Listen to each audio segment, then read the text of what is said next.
whoever you are, wherever you are, hope you are blessed and doing safe. Ladies and gentlemen, greetings, family. Of course, I'm tuning in. You see me without the glasses off today, but if you're looking for some opportunities, particular advertisement opportunities, then look no further at the link at the bottom to my email address. You can hit me up for advertisement opportunities. We are supporting and promoting your businesses here on this channel. You can also, if you would like to donate and subscribe to our Patreon, a link is at the bottom as well. So you have multiple ways in which you can advertise with the platform by emailing me when we go on do our live stream. You also have access to premium content, those that want to see premium content that you will not find here on YouTube or Facebook or Twitter, as I am suspended probably by now. You guys can check out the Patreon at link at the bottom. But advertisement opportunities, definitely email me, gavin.grich1@gmail.com for rates. And for the Patreon, it is the same as the YouTube channel. It is channel gboot2786. All right, I'll holla. Peace.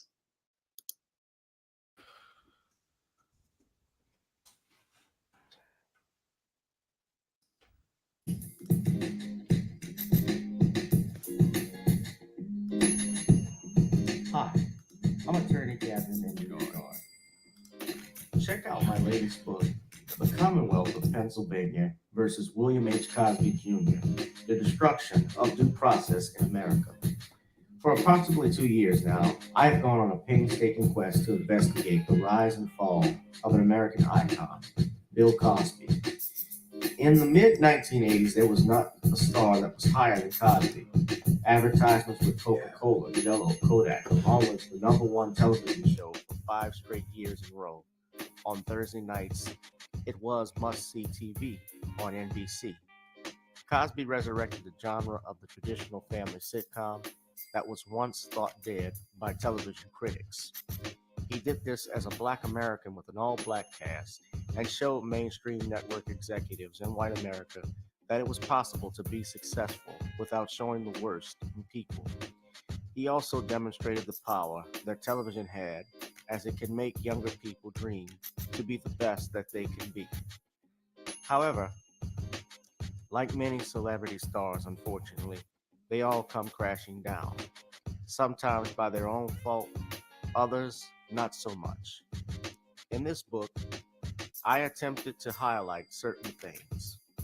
We go in depth into both of his trials in 2017 and 2018, respectively. What if I told you that these criminal trials were politically motivated by an overzealous district attorney? Will you also be shocked to learn the attacks on Mr. Cosby did not start in 2014, but also in the 90s, not long after his attempted quest to purchase a major network? From where did all of these allegations of sexual misconduct come from? Were the accusers telling the truth? In the 2 years of research, with some help from others interested in learning the truth and facts about this case, we discussed both the legal reasons why his prosecution and trial were illegal, unwarranted, and also the possible personal motives as to why this may have occurred. Most importantly, we warn about the dangers of prejudice and why trial by social media, or mainstream media rather, should never be the norm. All this and more in The Commonwealth of Pennsylvania versus William H. Cosby Jr., The Destruction of Due Process in America. Available on Amazon this fall in Kindle and paperback format.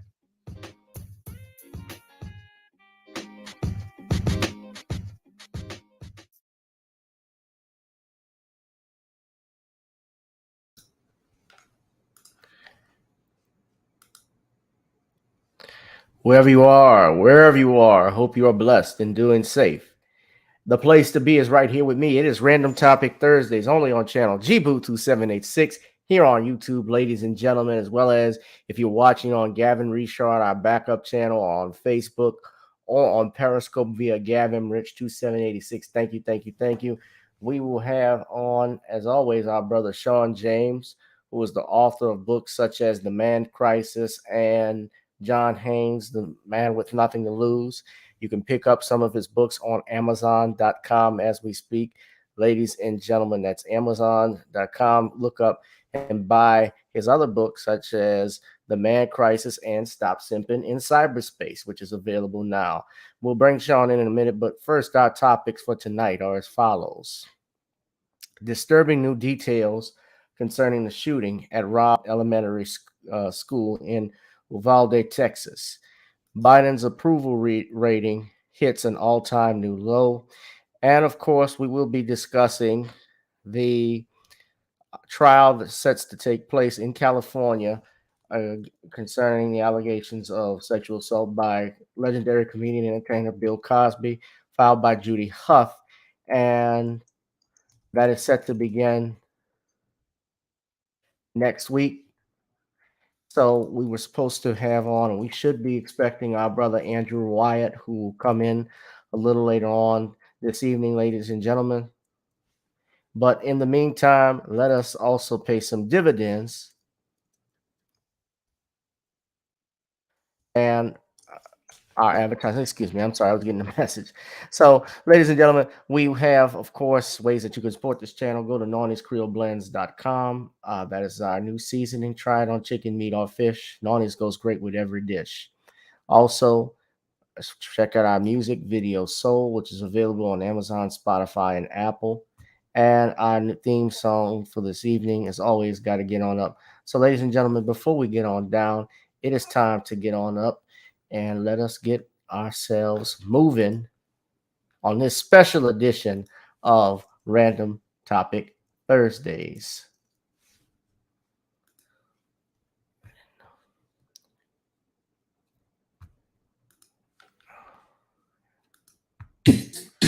Girl, come on. Gotta dance to the beat, cause on the dance floor is where we'll live. Show me what you got.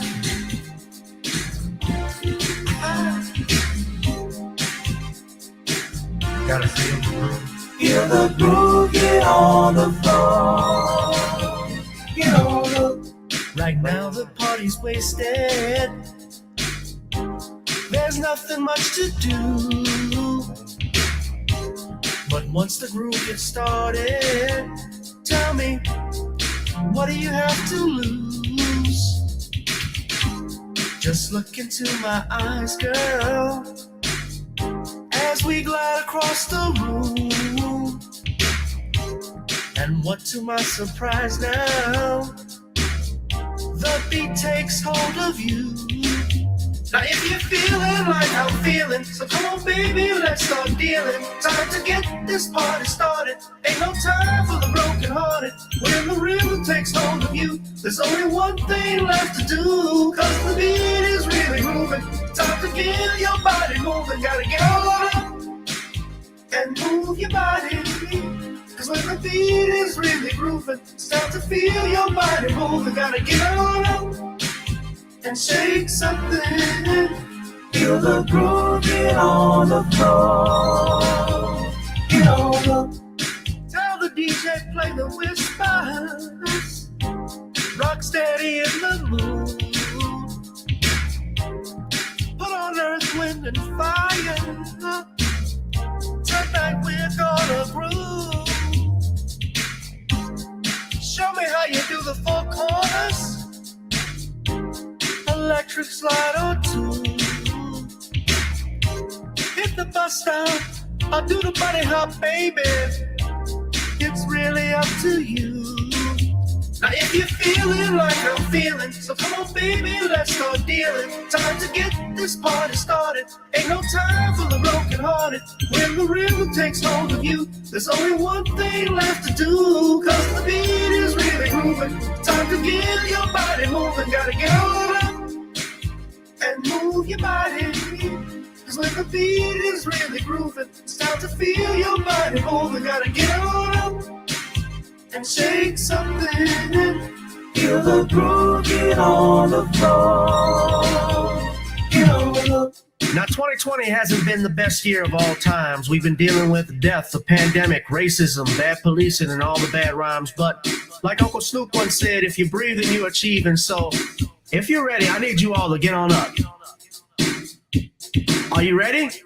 1 and 2 and 3 and 4. Get your butt on the dance floor. 5 and 6 and 7, 8. This jam we appreciate. We're gonna slide and step on the beat. On the dance floor is where we'll be. Feel the groove, get on the floor. Get on up and move your body. Just when the beat is really grooving, you got to feel your body moving. Gotta get up and shake something. Feel the groove, get on the floor. Get on up. Yeah, gotta get on up.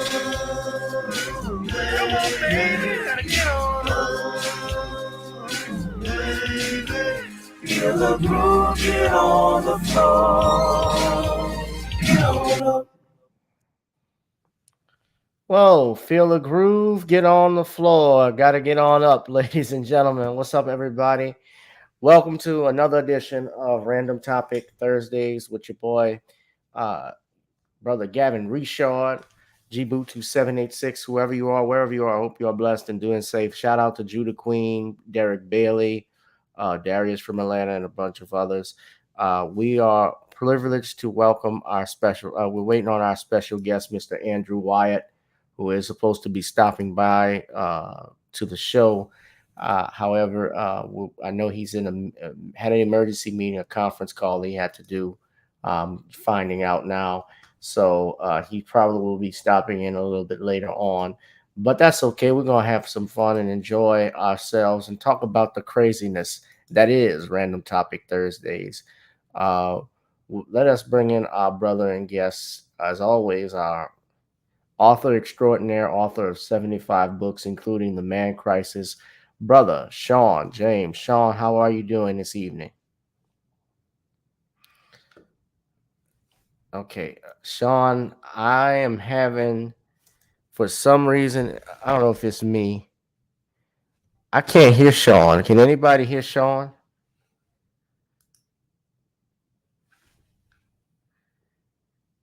If you can hear me, say yeah.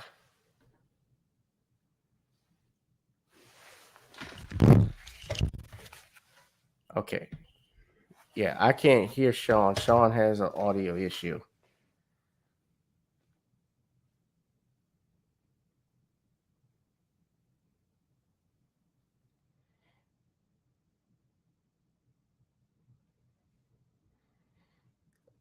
Shawn, you might have to remove yourself and come back in. That might help the situation. I know StreamYard is junky with stuff like this, but yeah, we're waiting on Andrew Wyatt to come in. I know he's got a conference call. They've been busy because, and we'll be talking about this, Bill Cosby's trial in California.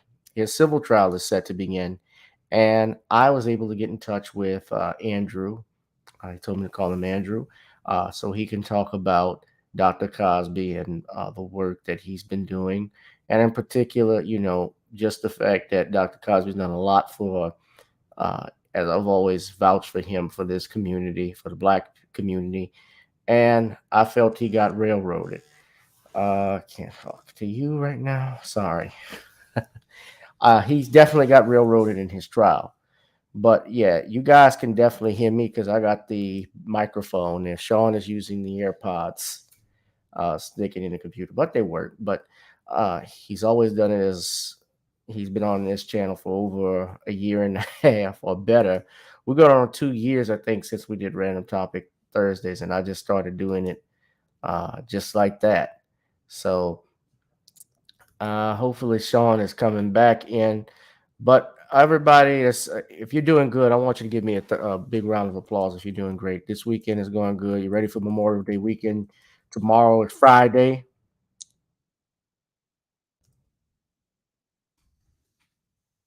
Tomorrow is Friday, so that begins. Of course, everyone is anxious for the weekend.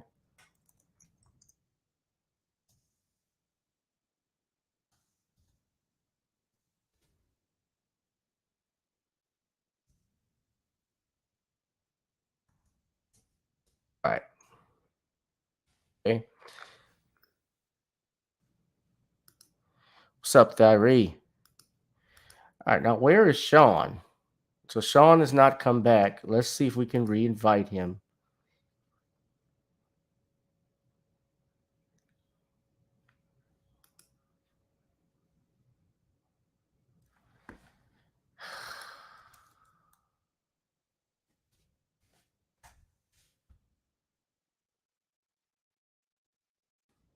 Okay, I just sent an email to Shawn.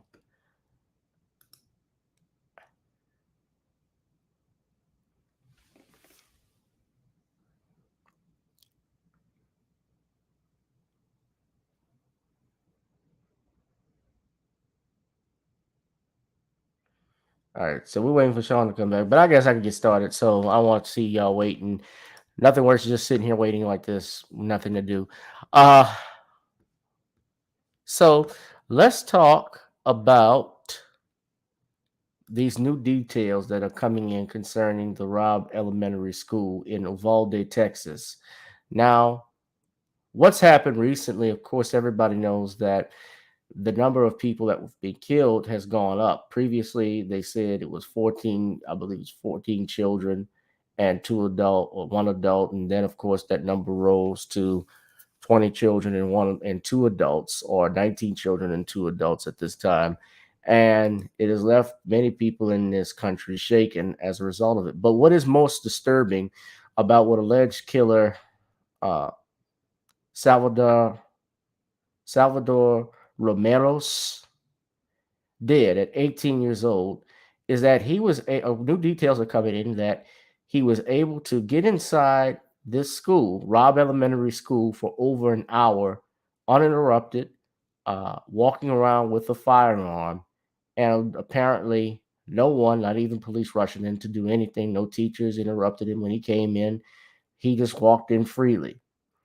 Now, they urged frustrated onlookers, they say urged police officers to charge into the Texas elementary school where a gunman's rampage killed 19 children and two teachers.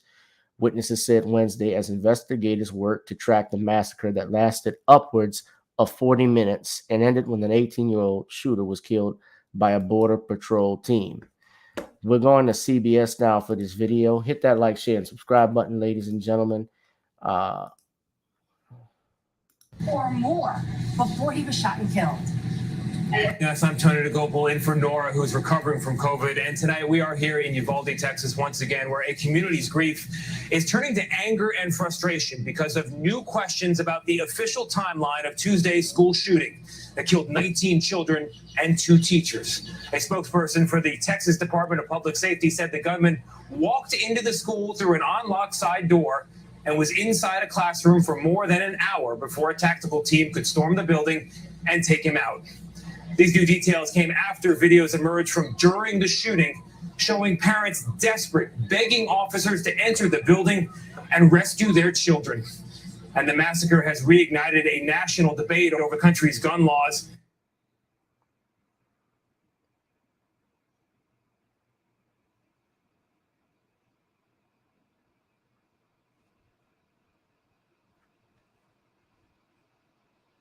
They didn't identify the three other individuals, the three other children that were killed. We'll continue to play this. As we learned tonight that President Biden and the First Lady will travel here on Sunday. Lots of news to get to, and we're going to begin with CBS's Janet Chamberlain, who's here to start us off. Janet, what press conference we witnessed? Indeed, and it's bringing even more questions tonight about the response by police during what was an active shooter situation. Authorities tonight confirming that the gunman was in the elementary school for an hour or more before he was shot and killed. The anguished cries of desperate parents after the massacre at Robb Elementary.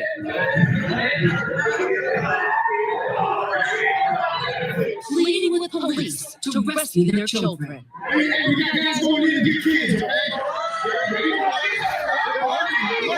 Jacinto Cesar's raced to the school when he heard about the shooting. His daughter Jacqueline was killed. I didn't see the parents at all. As soon as they heard that gunshot, they should have rushed in.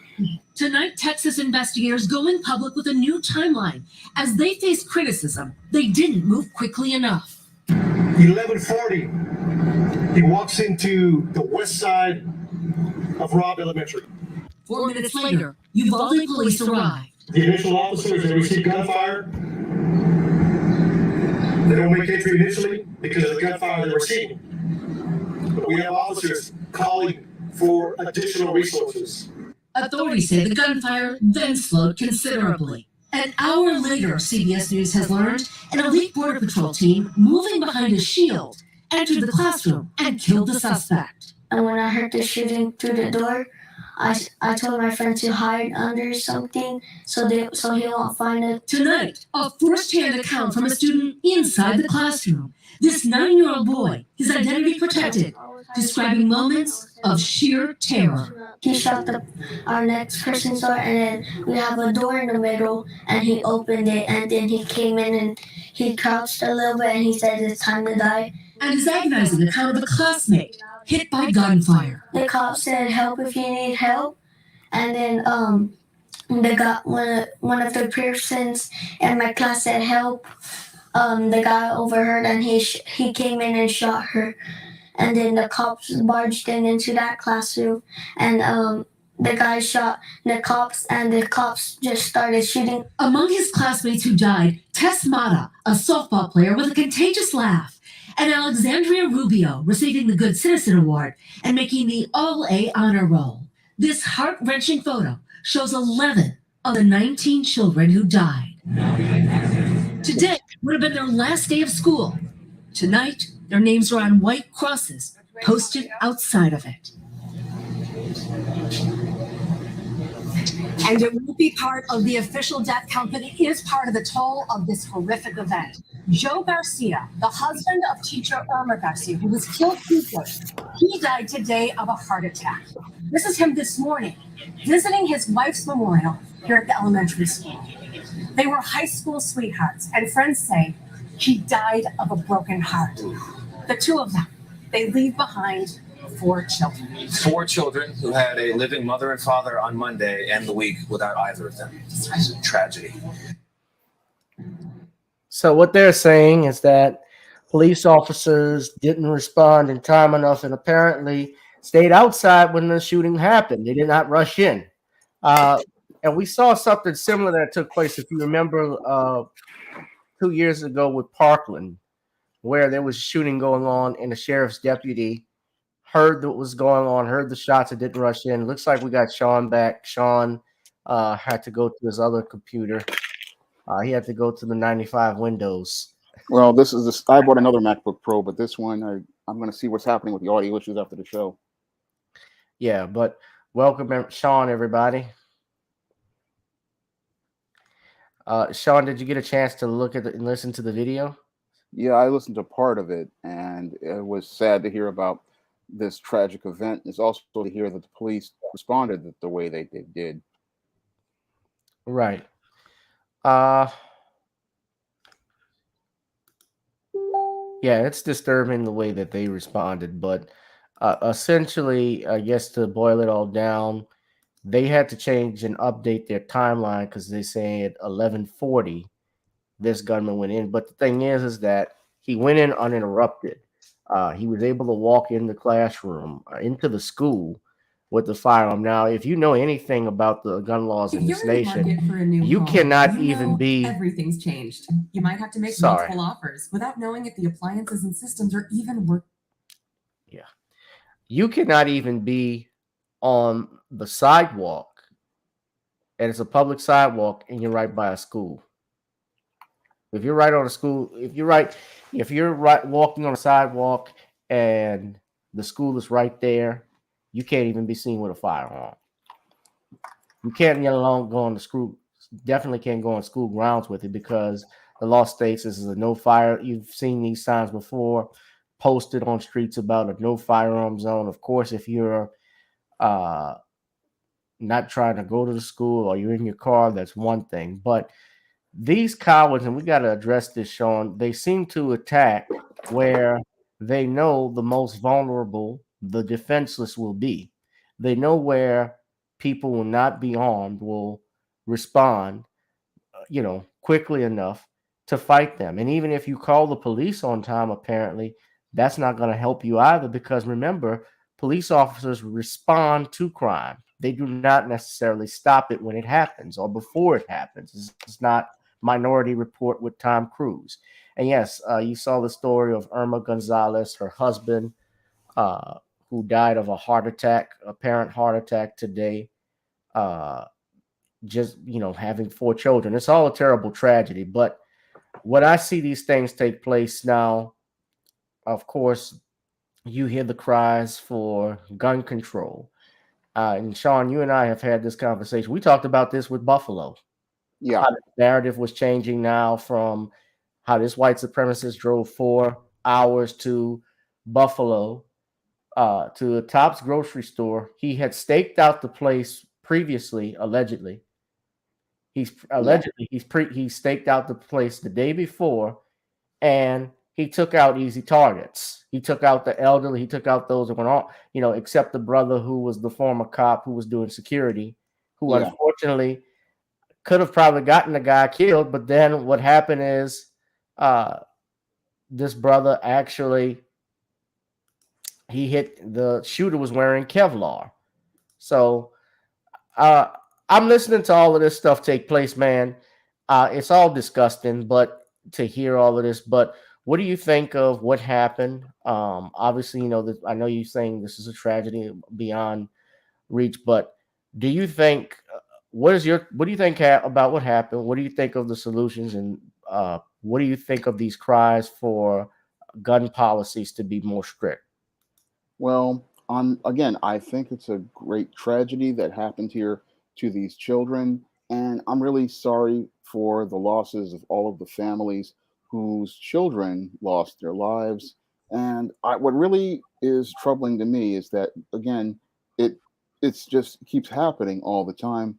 And sad part is, I had sadly predicted this many years ago when I had made videos talking about mass shootings. Now, as everybody knows from YouTube, I have made multiple videos on mass shootings, and I have picked up a pattern and profile for these shooters. And sadly, as with this case, this guy fit the pattern and profile for beta males that I had talked about in my book, The Man Crisis. So I know what happens with these kind of guys out here. And this guy, he was just he fit all of the pattern and profile to the letter. He had the warning signs, but sadly, nobody really paid attention to those warning signs as related to this individual. And that's the sad part about this whole case was this guy was a clear and present danger to everyone. And the big problem with these types of shooters is that everybody wants to focus on the guns, but the guns are not the problem with these individuals. The problem with beta males is the way we are raising children here in America, because the way we are raising children here in America is creating these mass shooters, because the whole complete collapse of the American family in the 1960s created the whole what I call factory that socially engineered these beta males. And that's why we have these guys becoming out here and participating in this violence, even in spite of the tightening of gun control laws. Because I remember back in the 90s, we had the Brady Bill, which was supposed to deal with background checks and make it where people couldn't get access to guns.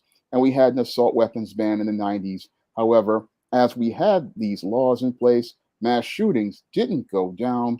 Instead, they went up. And they've been going up ever since the 1980s, when we started to see the fallout from the collapse of the American family through the establishment of the welfare state and no-fault divorce, which created the single mother household. And with this creation of the single mother household led to the creation of the beta male population that we established back 60 years ago. And what we're seeing is that these males don't know how to function in society. And your Salvador Ramos was one of these individuals who could not function in society. And he just did not have any sort of male life skills or male survival skills. And because he didn't know how to function, this is why he wanted to destroy the world around him, because this is what these beta males do. They don't know how to work in any sort of situation as related to dealing with the world, because they have a feminine mindset. They have female life skills and survival skills, and they expect the world to give them everything. And because their mothers coddle and shelter them, these boys are not prepared for the real world. So when they deal with the real world and they have to deal with the frustrations of the real world, what happens is these males go out here, they get angry, they get frustrated, and they explode in rage, and they participate in these extreme acts of violence. Many people will sit there and say this boy was mentally ill, but he was not mentally ill. No, it's trying to say he was bullied by. Look, if you look at this, bullied, and he had of his clothes. His poor family couldn't speak. I saw an article. His grandfather said he didn't even know he had weapons. I'm like, come on, man.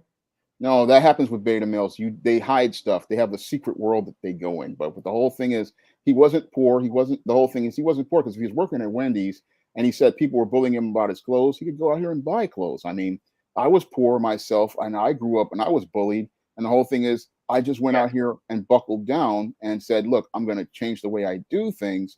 But beta males don't want to change the way they do things. They want everything to cater to them. So the problem isn't the situation. The problem is the way the beta male is raised. And from an article I read, his mother and his grandmother were having problems with this boy.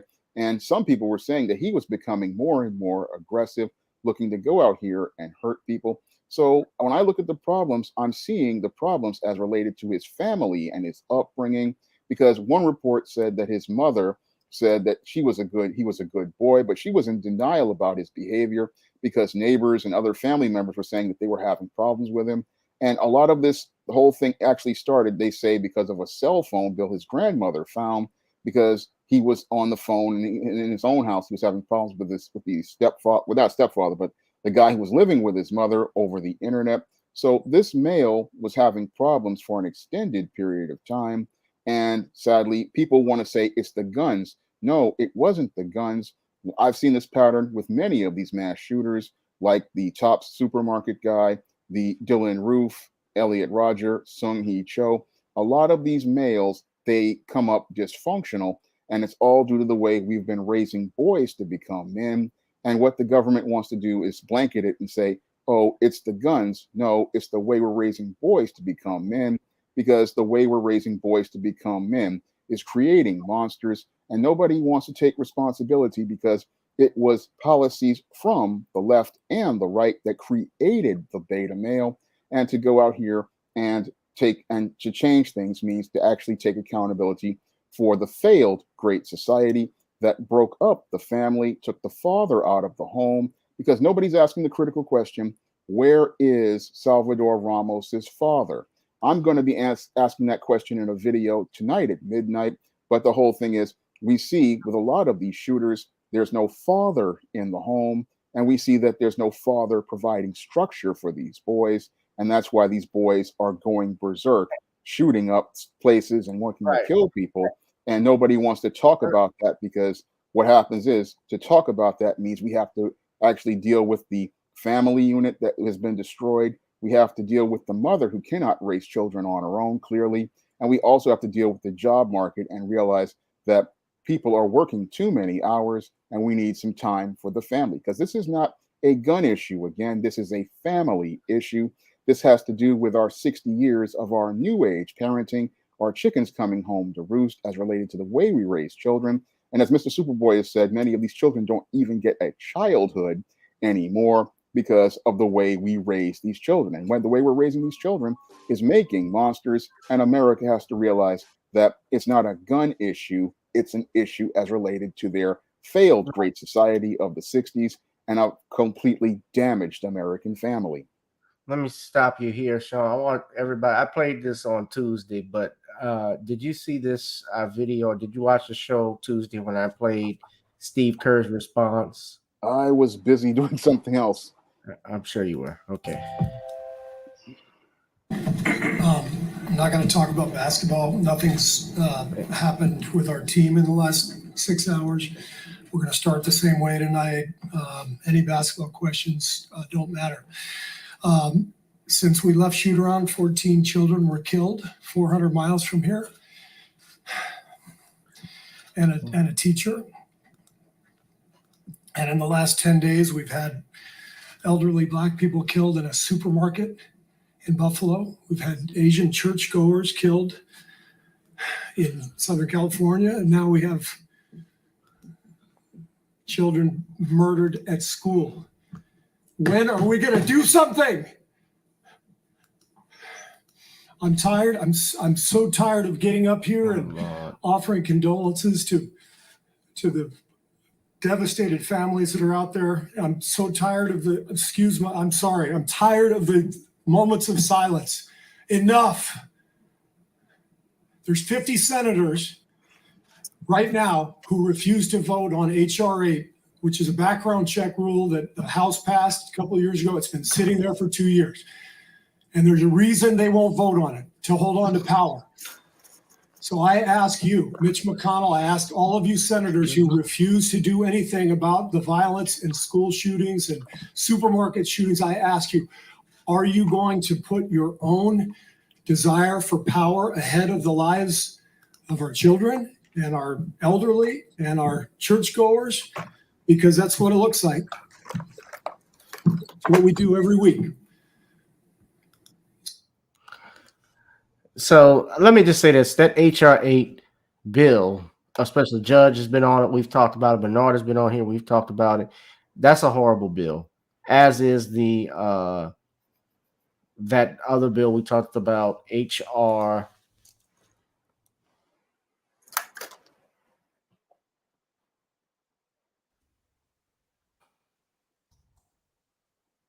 127.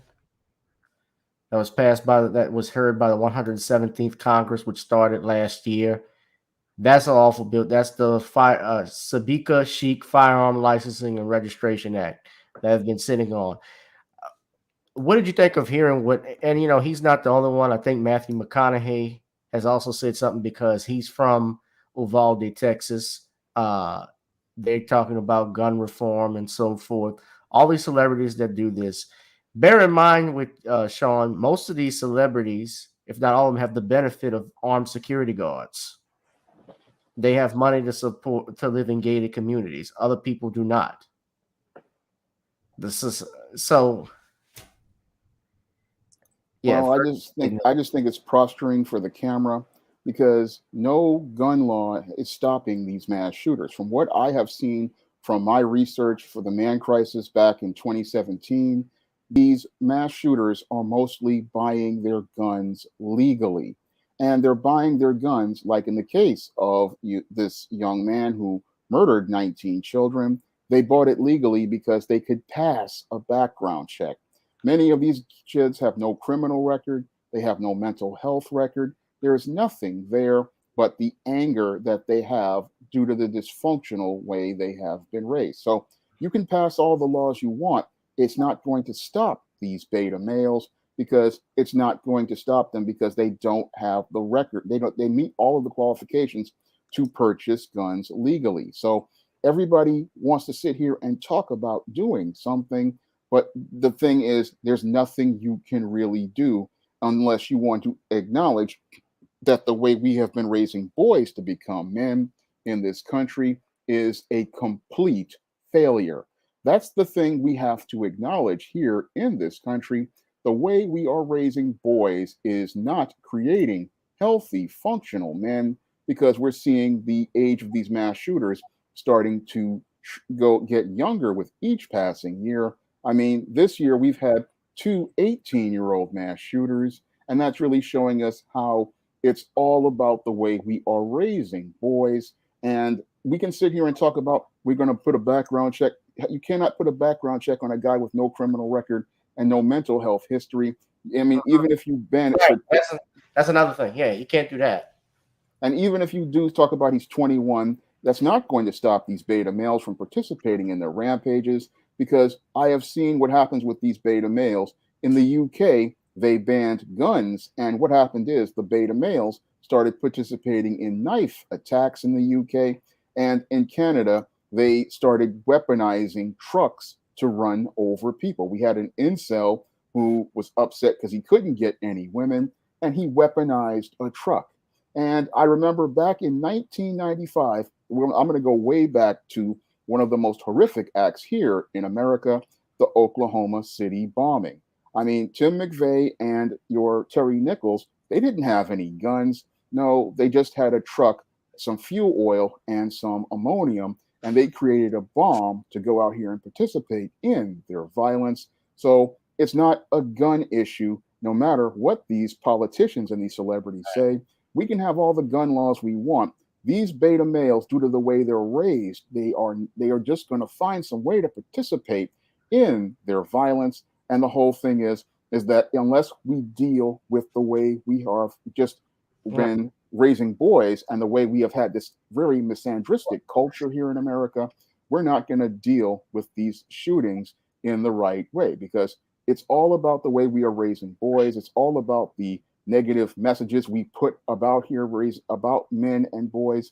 We have a really hostile environment towards men in our society, and all of this is creating a man crisis, because these beta males feel like they have no hope. They feel like they have no purpose. They feel like they have no direction. There is no other man to give them guidance. These men are just filled with anger and rage. And this is why we're seeing these violent incidents. And due to the COVID lockdowns, we're seeing an increasing frequency in this violence, because these men are they're just filled with a lot of anger. And that's because we don't have a family unit in place to give these boys structure and guidance, because nobody wants to talk about guidance. Yeah, nobody wants to talk about how these boys get no structure, no guidance due to the 12 to 16 hour work days that corporate America gives people. So who's sitting there with their kid at 3 o'clock or 2 o'clock when they get out of school? Who's sitting there talking to this boy? Who's sitting there as he's getting ideas off the internet, like in the case of the top shooter, to tell him that a lot of these stuff that he's listening to is absolutely crazy? And who is sitting there talking to these children? That's a critical question the corporate guys who want to work people for 12 to 14 hours need to understand.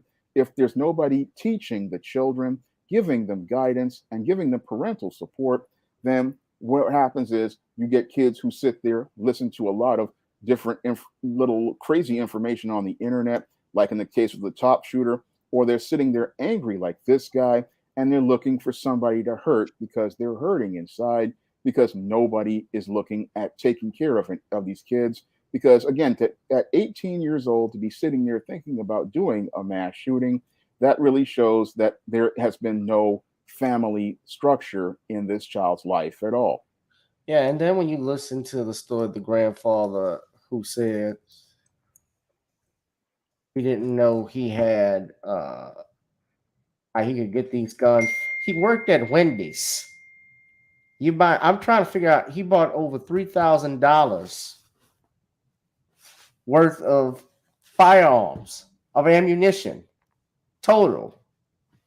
An AR-15, roughly, if you get one, Shawn, depending on the type you have, let's just say ballpark figure, could be between $800 and $1,500. He would have to be working a long time there. I don't think he was just working. I think he was stealing his parents' money. He probably was. He probably was. But let's listen to his grandfather. Shawn, let me stop you. Spend a lot of time in his room alone? Yes. Can y'all hear? Yeah, I hear. Work with me. Not all the time, but I would take him to work. And it didn't seem like he went to school very often. Well, this last year he didn't go to school. Wait, what? Graduate, It didn't seem like he went to school very often. No, well, this last year he didn't go to school. He didn't graduate, but he didn't go to school. Why? I don't know. You tell them, and they think they know kids nowadays. They know everything. Did you notice that? Oh God! He was growing disturbed. Was he becoming upset? Was He was very quiet. He was very quiet. Everybody says he almost didn't talk very much. No, he didn't talk very much. Did he talk to you? Oh, just when we go to work or here or there, What kind of, very, very, very seldom. what kind of things would you talk about? No, we never did have conversations. I remember he would tell me sometimes. I remember when I was little, I would carry him, and he would tell me things like that. Why didn't he live with his mother? They had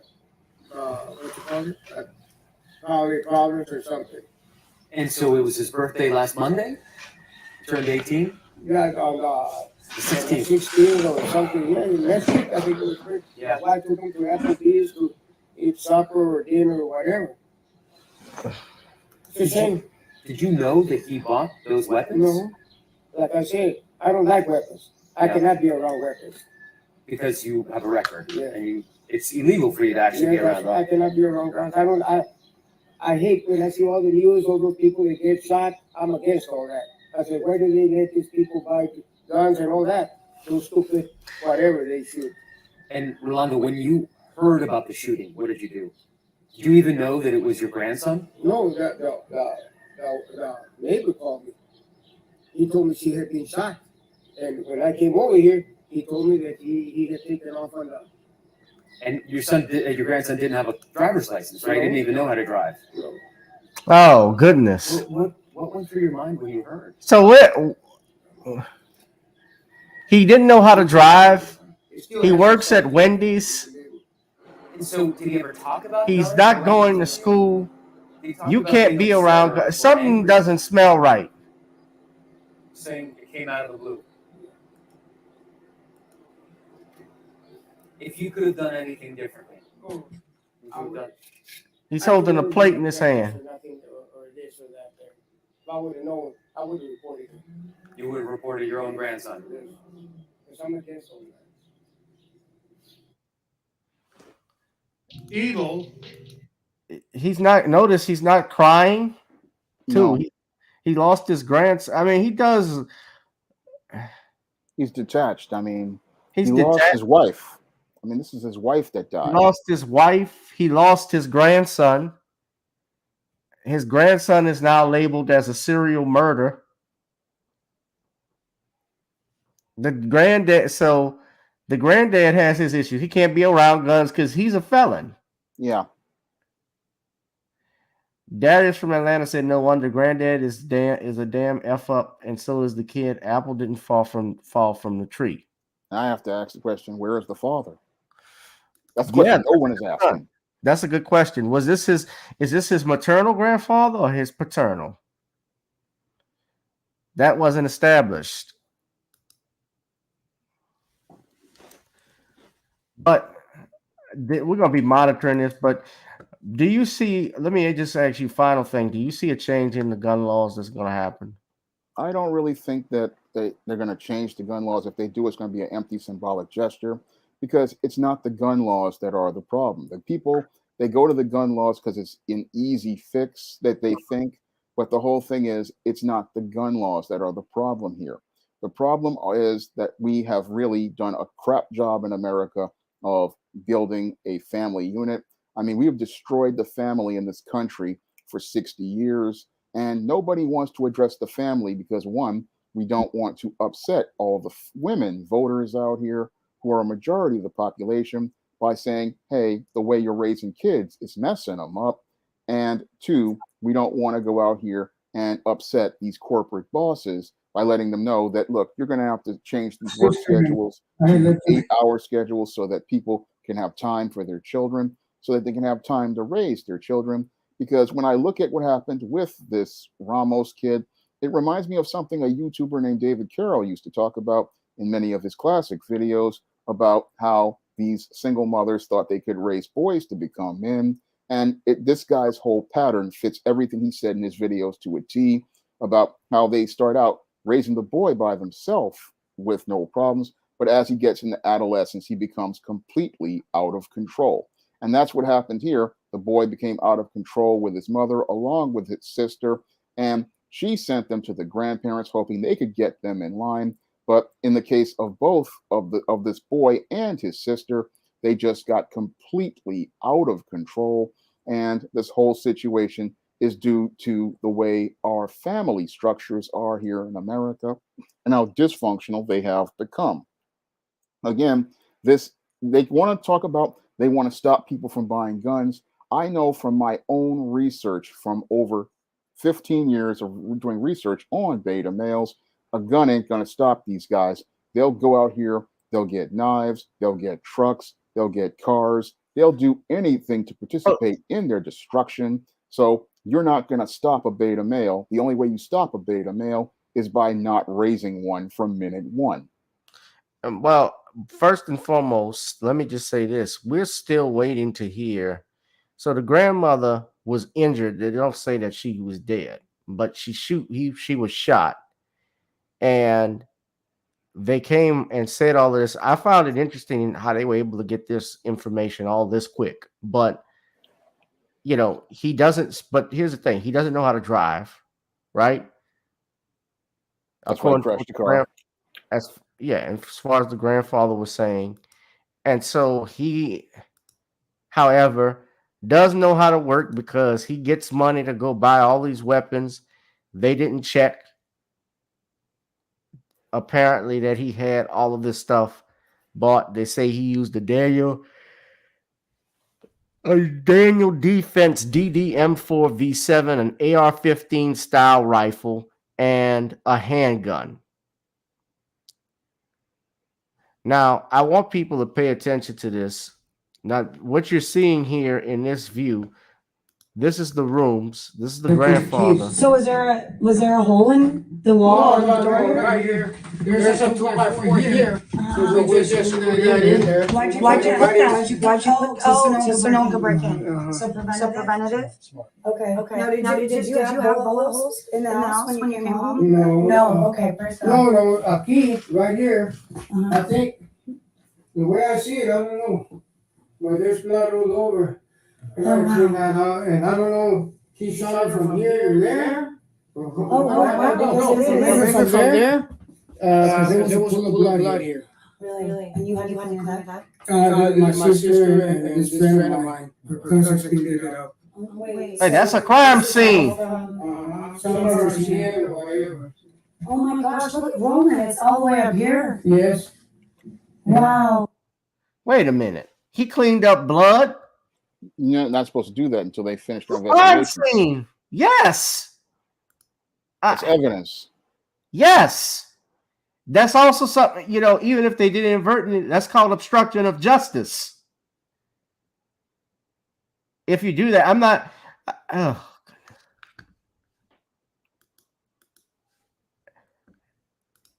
Oh goodness.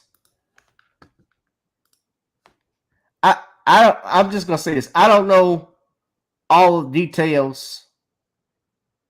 The Virginia Tech shooting.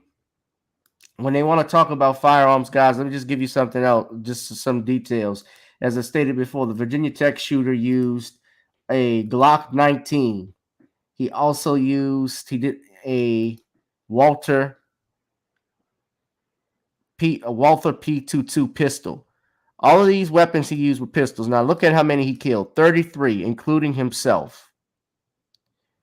23 were injured. 17 by gunfire.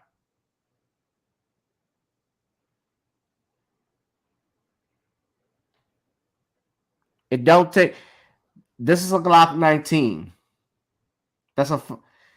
Now he probably had extended. I think he had some extended mags, obviously, because depending on what type of gun you have, some guns may hold, like my Glock 43 really holds 6 bullets, but if you have an extended magazine, you can hold 10.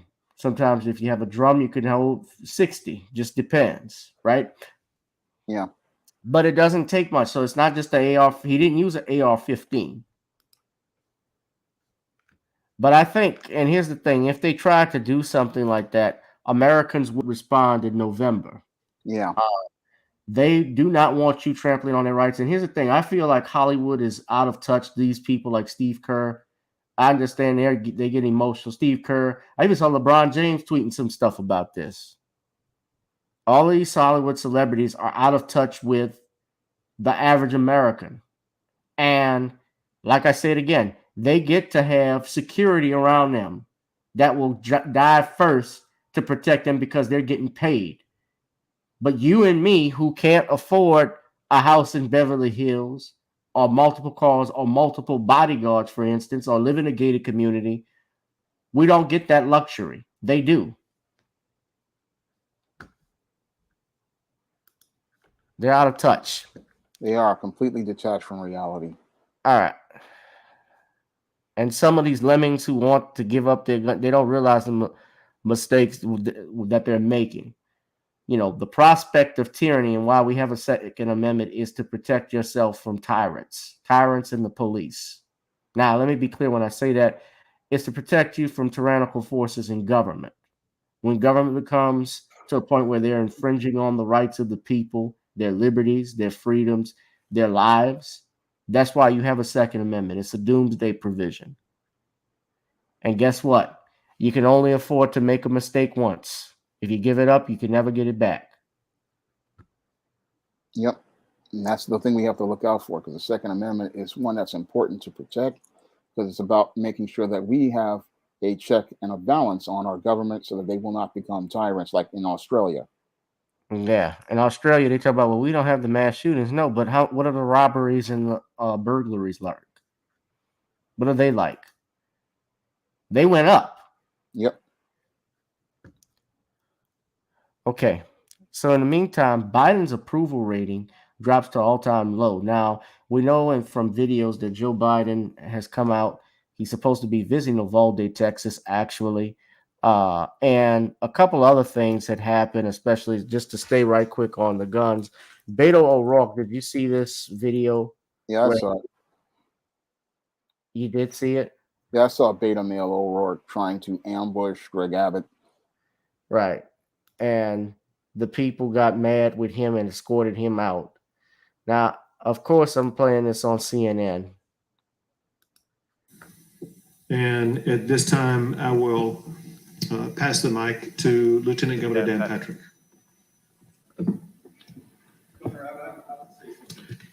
Excuse me.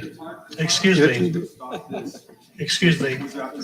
Sit down. You're out of line and an embarrassment. Sit down and don't play this stuff. Next shooting is right now, and you are doing nothing. No, he needs to get his ass out of here. This isn't the place to talk to the show. This is totally difficult. Sir, you're out of line. Sir, you're out of line. Sir, you're out of line. Please leave this auditorium. I can't believe you're a sick son of a bitch and come to a deal like this to make it look easier.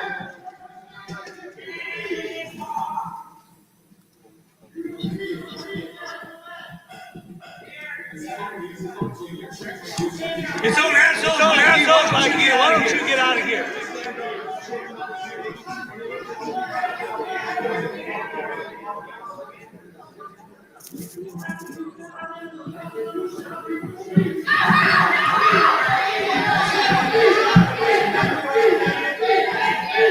Now, Beto O'Rourke did this. Do you think they were right for kicking him out? They have every right to kick him out, because that was him being a political opportunist, and it was just it was the most disgusting thing I ever saw. I mean, 19 children are killed, and they're having a press conference addressing the 19 children, and this opportunist is looking to try to use it to try to get votes out of people. I mean, it's just absolutely disgusting. I mean, these children have not even been identified by their parents yet, and he's sitting here looking to gain political opportunity. This is just absolutely disgusting, and it just shows how low your Beta O'Rourke is, and how he just shows us how just depraved he is. Yeah. So we've seen that Biden's approval rating has been dropping recently, is on the skids. Yeah, Beto O'Rourke even said, "We're coming for your guns," when he was trying to run for president. And of course, he got like 12 votes. I can't believe he even thought he would win like this. And you saw the guy on the guy with the walker calling him a sick son of a bitch. He is. Yeah. But this is what Biden had to say. President Joe Biden. He said the Second Amendment is not absolute. I will be traveling to Texas in the coming days to meet with the families. Let them know we have a sense of pain, and hopefully bring some little comfort to the community of shock and grief and trauma. As a nation, I think we all must be there for them. Everyone. And we must ask when in God's name will we do what needs to be done to not completely stop, fundamentally change the amount of carnage that goes on in this country. Oh, God. To state the obvious, and Corey and a lot of other people here, I'm sick and tired. I'm just sick and tired of what's going on and continues to go on. I spent my career as chairman of the Judiciary Committee and as vice president working for common sense gun reforms. As I said, as a senator and vice president.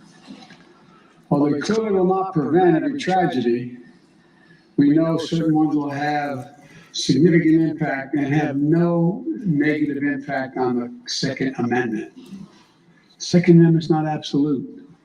When it was passed, you couldn't own a cannon. You couldn't own certain kinds of weapons. It's just always been limitations. Oh, no. But guess what? These actions we've taken before, they saved lives. And they can do it again. The idea that an 18-year-old can walk into a store and buy weapons of war designed... Oh, shit. Come on, man. ...to kill. Stop. AR-15, it calls it a weapon of war. An AR-15 shoots a .22 caliber.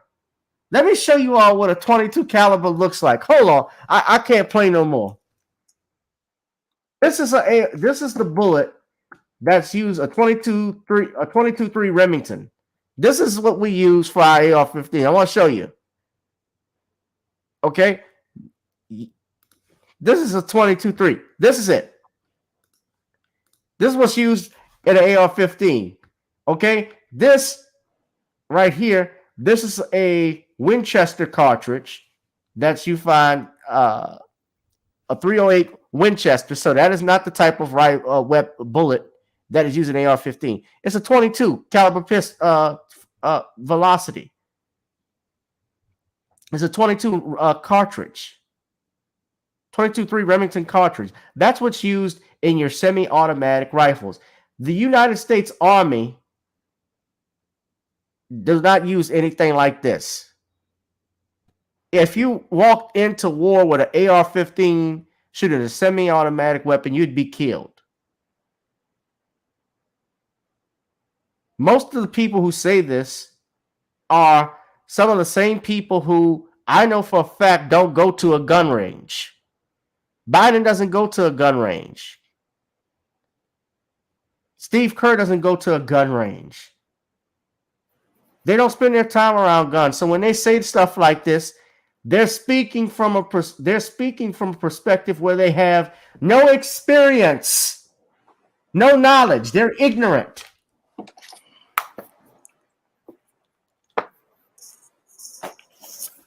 A weapon, a .22 caliber is a weapon of war?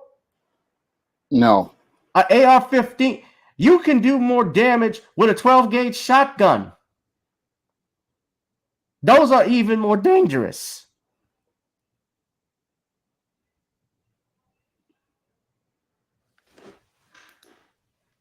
But here, ladies and gentlemen, President Biden's approval rating. I wanted to show that to y'all, but he said the Second Amendment is not absolute. The language of it says it very clearly. It is. Do we need a history lesson? Should we do that right quick, Shawn? Let's look at it. We're going to get into our next topic. I'm trying to move it quickly as possible, but this is it here, spelled in black and white. Let's look at it, right? Yeah. It says here,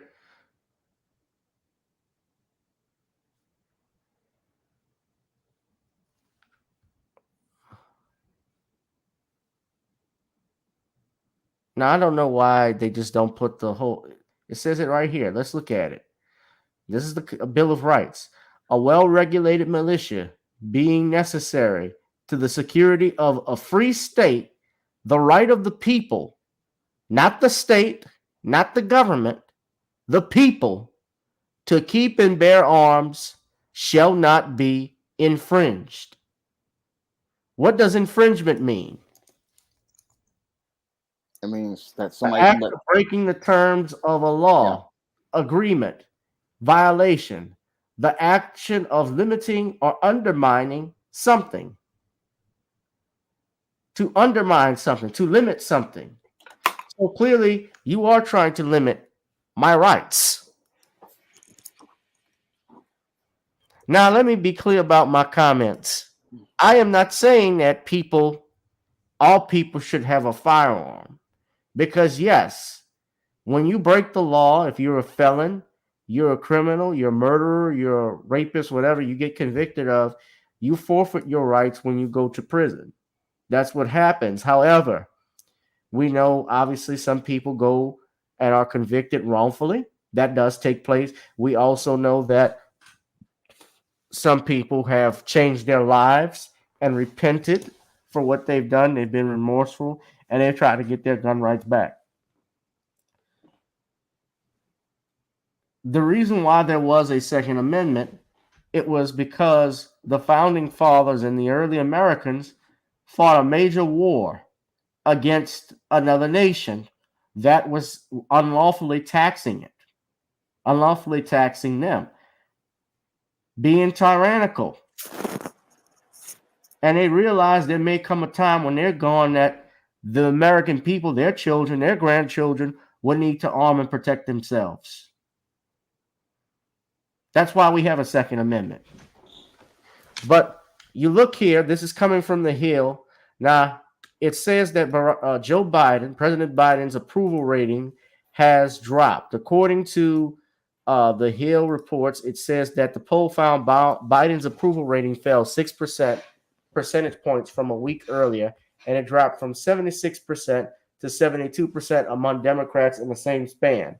Overall, according to a Reuters Ipsos poll, Biden's approval rating fell to 36%, marking its lowest point to date in that particular poll. Voters have consistently given Biden poor marks on his handling of the economy, which aides argue is strong despite persistent concerns about inflation. When confronted with bad polls, the White House has insisted its agenda benefits the American people, and officials must do a better job of communicating that.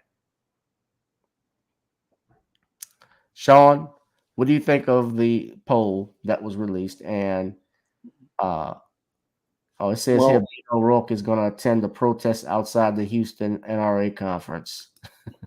Beta male trying to get attention. Well, when it comes down to Joker Joe, the reason why his poll numbers are continuing to drop is because he just doesn't know how to lead. Now, Joker Joe came in looking not to lead the country, but to spite Donald Trump. And his whole campaign for running the country and building back better was based on the emotion of spiting Donald Trump. And he started creating, ironically, all of his problems when he decided to cancel the Keystone Pipeline to throw a middle finger at Donald Trump. Now, he didn't understand that canceling the Keystone Pipeline was going to create the energy problems as related to gas. He didn't understand that gas futures were low because, one, we didn't have a lot of Americans going back to work and there wasn't much demand. And so oil futures were not going to be a major investment anymore. But what happened was when Americans started going back to work, he wound up with oil futures going up, and this had a significant impact on the economy. And your Joker Joe doesn't want to admit that he made a major mistake with that impacted the economy long term, because it was his decision to cancel the Keystone Pipeline that did damage to the U.S. economy. Then he further alienated most American people by trying to force them to take a shot in the arm. And this alienated a lot of American people, like here in New York, due to your Eric Adams continuing with the mandate madness. Many Americans, they're out of a job, many nurses, many essential workers. These were people who would be voters in the future, but your leftists threw a middle finger up at all of those people because they wanted to virtue signal and make it us versus them. And the thing is, they were hurting American citizens with their policies. Now, your Joker Joe further continued to think, oh, I'll be able to push this Build Back Better program and create a great society like LBJ. But most Americans didn't want that. They just wanted to get back to their lives. And this is where we have a disconnect between the left and the rest of America. Many of your Democrats, they live in their own world. They're detached from the average American person. They're detached from the average American's problems. They don't listen to anyone. And this is why many of your Democrats are struggling in the polls like Joker Joe, because they have a listening problem. It's not a messaging problem. What they forget is you serve we the people. We don't work for you. And they don't understand that when you serve people, you listen to people. People are telling you they don't want what you're trying to give them, yet you keep trying to ram it down people's throats, like these jabs with the jab mandates and things like trying to force your agendas. And you're also doing things like trying to give others instead of Americans. I mean, your Joker Joe is putting Americans dead last. I mean, he's given immigrants stuff first. He's given people in other countries like the Ukraine stuff first. And Americans have been put last as relating to building your country back better. I mean, how do you build America better when you're sending money to Ukraine, when you're going out here helping out people who are trying to get into the country illegally? How does that help build America better? The average American is struggling due to the really nasty policies like these jab mandates that took essential workers out of their jobs. I mean, essential workers who were praised for staying on the job during the pandemic, when they decided to not get a jab, in places like here in New York, they tell you you can't have a job. And that's throwing a middle finger up at many of the people who voted for you, expressing contempt for the people who voted for you. And what's happening now is the people who you expressed contempt for are saying that, we have been hoodwinked and bamboozled by a group of politicians who are about pushing agendas and not about helping the American people. And they're saying enough is enough of Joker Joe. Enough is enough of Joker Joe's policies. And it's all of his policies that he said we're going to make things better are making America be actually in a worse state than they were under Donald Trump. I mean, at least under Donald Trump, you could say that we had low crime, we had low unemployment. I mean, you could see an impact of his policies with the gas prices being low.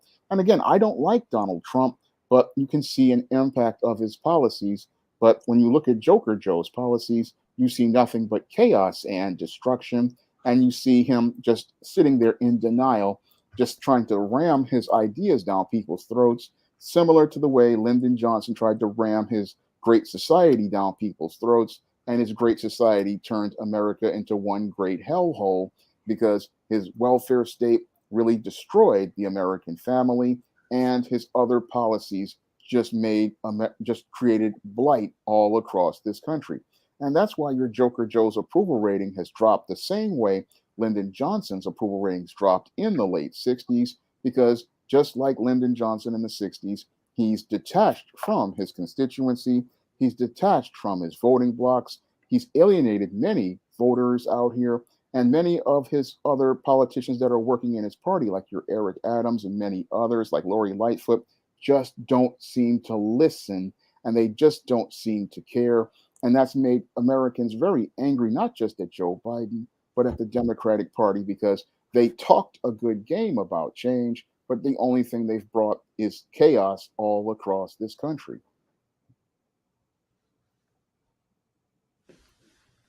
Yeah.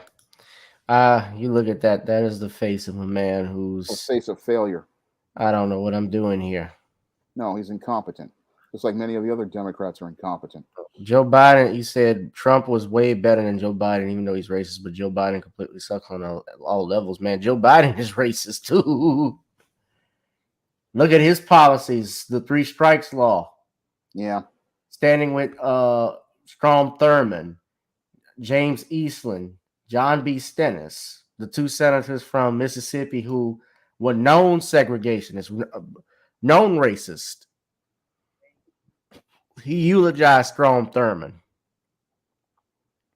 Even though, Strom Thurmond, he recanted and tried to change his ways and stuff. He had a black daughter that nobody knew about until he died. He made sure, I love y'all. Just wait till I'm dead before I can not say nothing, okay? Just wait. Just come out, honey, just till I'm dead. At the point I died. I'll be fine. We don't have to listen to him. Wasn't that true? Yep. But his administration has been. It's like the Blazing Saddles. Remember that scene in Blazing Saddles when the woman gave the sheriff the pie? Yeah. And then she says, for all the hard work you did, and she comes back and says, just don't tell nobody I came here. That's what this is.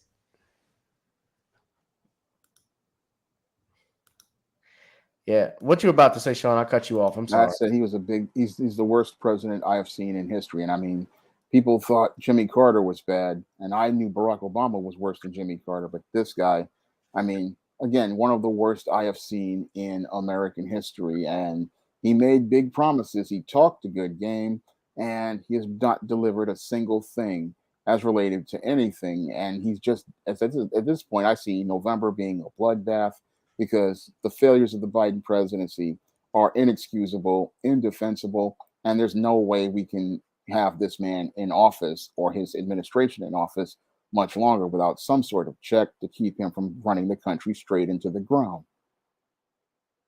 All right, I got a poll for everyone. Do you see the Biden administration winning 2024? Give me a yes or no in the poll. I'm about to launch on the GBoot2786 Facebook page. I'm asking the community yes or no. Do you see Biden winning this another election? So it's in the poll. I'm sure we'll get some results soon, and it'll be coming in. Okay, it's starting to come in now.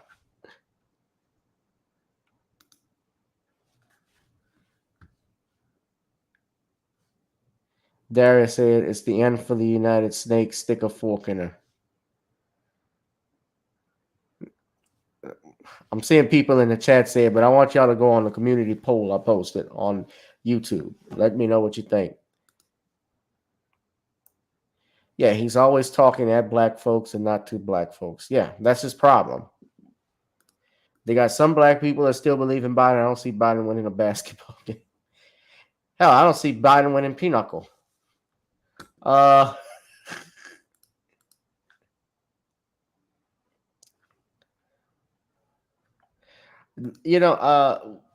so I'm looking at this.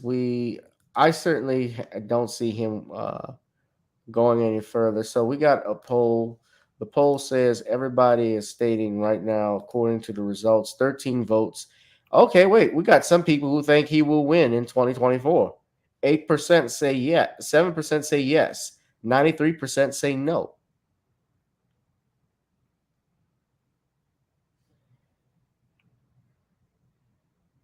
Computer Robots thinks that somehow or another Joe Biden is going to trick black people into voting for him. The Dems always do this and find some sort of trick to reel black people in.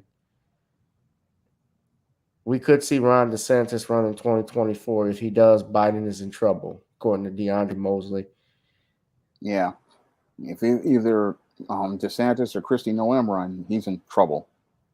Well, if Trump runs again, we know I certainly think Trump will even win. He's made such a mess that I think Trump could beat him at this time. Yeah. And guess what? If Trump decides to run for a re-election even after that, it wouldn't be a violation of the 25th Amendment, that you can't, there's an amendment that was made where a president could only serve 2 terms. Yeah. Yeah, you can't do that. That wouldn't apply. I said 25th Amendment. What the hell am I thinking? Excuse me. That's the succession. I apologize. I like to get my stuff right because I don't ever want to come up here sounding like I'm some fool.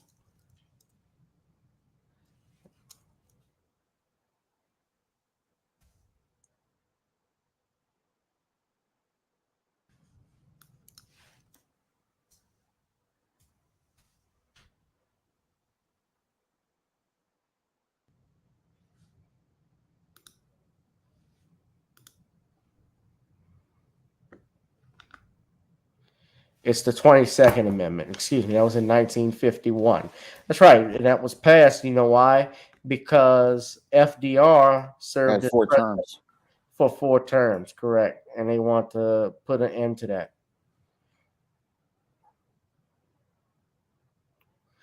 All right, hit that like, share, and subscribe button, ladies and gentlemen. So then this happened. Speaking of presidents, former President Barack Obama was slammed recently for his tweet concerning the Uvalde shooting and George Floyd's 2-year passing. Earlier this past week, of course, with the Uvalde shooting, former President Barack Obama, of course, like most celebrities, put out a tweet basically condemning the mass shooting and asking for thoughts and prayers, but also mentioning that everyone should remember George Floyd on the 2-year anniversary of his passing. Of course, George Floyd was killed by Derek Chauvin, murdered by Derek Chauvin, I should say, who had his knee on Floyd's back and neck, restricting his air, and killing him in front of in front of dozens of people on the streets of Minneapolis, Minnesota. Video footage of that,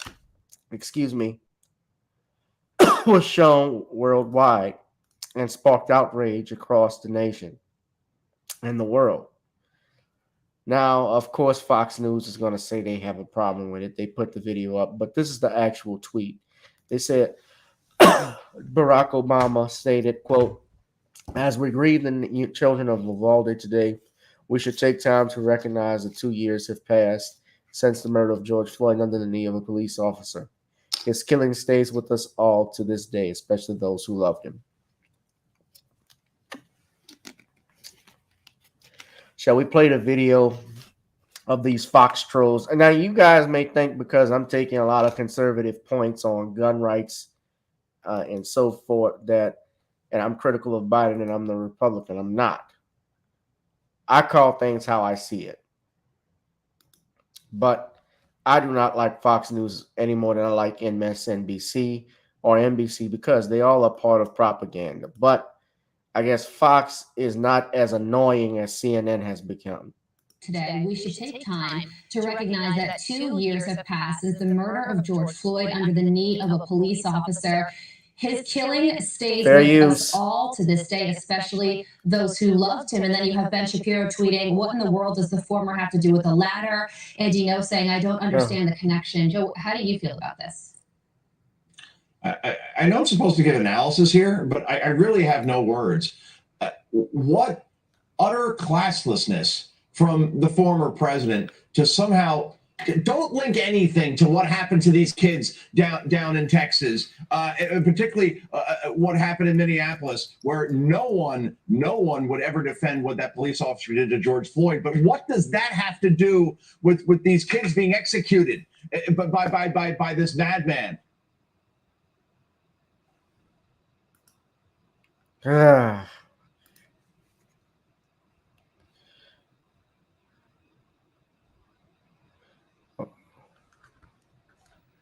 lot of people criticize former President Barack Obama. Breaking news now. Jason Whitlock, the host. I say Jason Today, Shitlock. the Mets announced infielder Robinson I hate when it does this. Designated.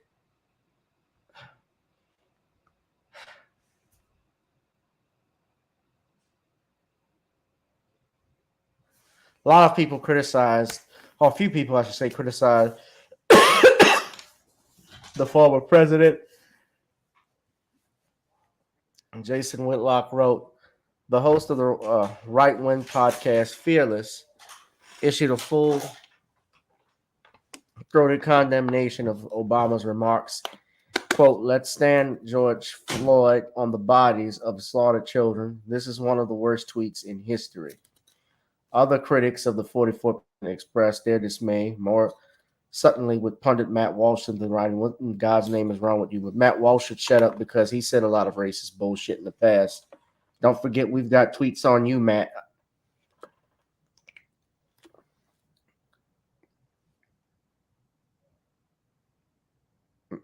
This is what Matt Walsh wrote. George Floyd was a violent criminal lowlife hopped up on fentanyl. The fact so I didn't even have to pull up his old tweets. Just look what he wrote. The fact that you would compare his death to the slaughter of 20 children is just incomprehensible. My God, you are a vile man. Nearly 10 years, Obama wrote and tweeted this, nearly 10 years after Sandy Hook and 10 days after Buffalo, our country is paralyzed, not by fear, but by a gun lobby and a political party that have shown no willingness to act in any way that might help prevent these tragedies. All right, Shawn, you take it. Well, I don't know about comparing the mass shooting to George Floyd because I don't think it's appropriate to compare these tragedies. I just don't think it's appropriate at all to even talk about either of them because what happened to George Floyd was a statement about race and it was about devaluing the life of a black man. But when I look at this mass shooting, this is about destroying the lives of children. So I don't think Barack Obama's tweet was appropriate at all as related to both subjects because he trivializes both the life of George Floyd, which was taken maliciously by this race soldier, Derek Chauvin, and he also trivializes the lives of all of those 19 children who lost their lives to that mass shooter. So that's my issue with him as related to that tweet, which I believe was really insensitive and showed how detached he was, because you would think a former president of the United States would understand that during a time when people have lost their children, you would want to just focus on those children, because what we saw with that mass shooting in Uvalde, that was one of the most, it was extremely disturbing. I mean, Right. 19 children lost their lives, and you want to try to talk about a subject of another man who lost his life that has nothing to do with this. That's what I have an issue with. And again, it just shows how he was not going out here and thinking critically about the situation. And he wasn't being sensitive as related to the situation of the lives that were lost here. I mean, there, as I see it, that's just completely out of line, his conduct here as related to this. And again, it's just showing me how he's not really connected to how the situation is a serious one in this country. Yeah. Obama should stick to narrating nature documentaries and stay away from politics. He had his chance and he refused. Yeah, he did nothing when all this was going on with Dylan Roof and Sandy Hook. I mean, his party had an opportunity to do something back then, and he should just keep his mouth shut, sit down, and just get out of here. Yeah. Go back to the interviewing Bruce Springsteen on your podcast. Do your podcast with Bruce Springsteen on Spotify. Shit. I mean, yeah, he had 8 years. He actually had control of the House and the Senate in his first 2 years. That was the time, if he really was serious about doing something, he could have done it. He should have done it.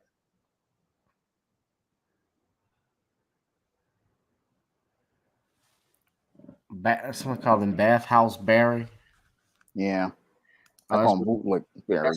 That's what Judge Joe Bathhouse Barry, or Barry, aka Barry Soetoro. His stepfather was one of the wealthiest men in the world. He had oil ties to George W. Bush, George H.W. Bush. That's that little trick that Michelle gets candy from George W. Bush, and she's all buddied up with that low-life jackass and that damn Hillary Clinton. Oh, God, I'm tired of her. I need to laugh, y'all.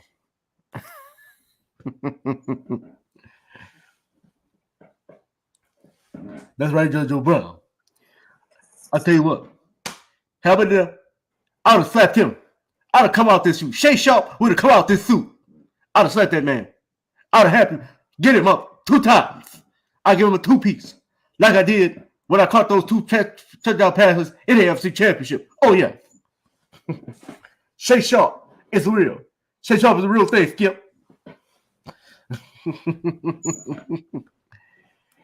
You know, you didn't see my show Tuesday, but I was imitating you and I was doing Harvey. You know he's wrong.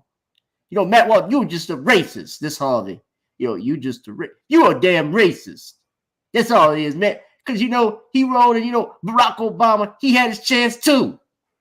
I mean, come on, man. You had your chance and you blew it. With your nasty, crusty ass. Beep.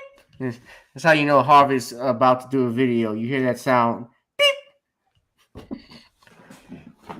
He's, you know, a man that knows how to use Windows. Just Windows screen capture. That's all my videos are.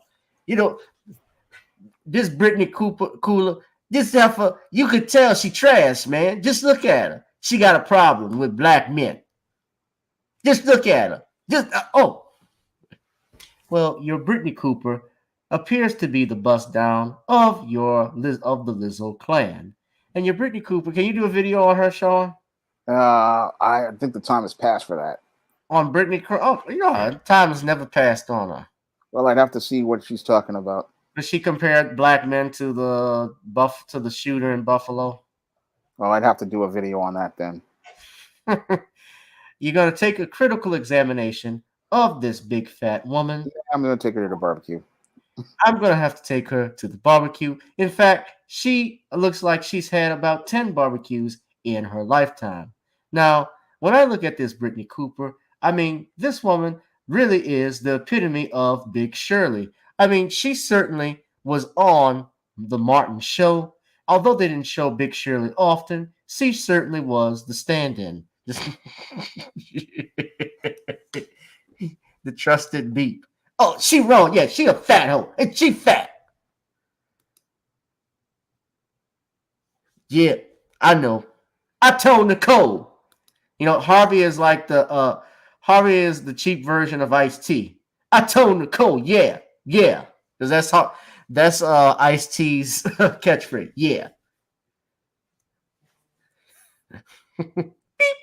I told Nicole I can't stand. I hate her. It's not her fault. His Doc Rivers. It's not her fault. It's not her fault. She's fat. It's not her fault. It's not Blake's fault either. It's nobody. No, it's not Joel Embiid's fault. It's nobody's fault. You know, bacon bits is good. You know, buffets are good. Have you ever ate Texas Roadhouse and had the radish? That's why my voice is so high. It's not her fault.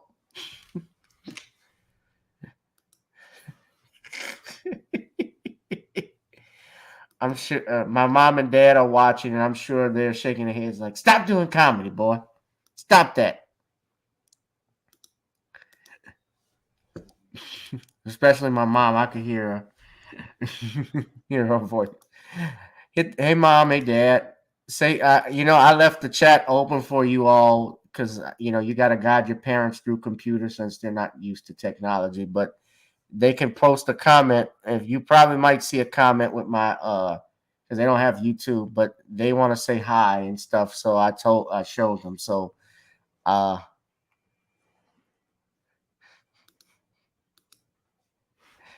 yeah.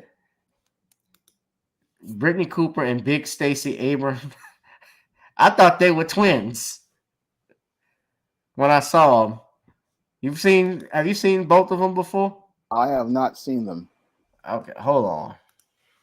You've seen Stacey Abrams before, haven't you? Yes, I've seen her. Okay, so this is Stacey Abrams. Okay. So this is Stacey Abrams here. All right. And this is Brittany Cooper. This is Professor Crunk. Hold on. That's who's criticizing black men. Just busted bimbo. Busted gumbo? Busted gumbo. Busted the gumbo pot. Mama, we need a new one.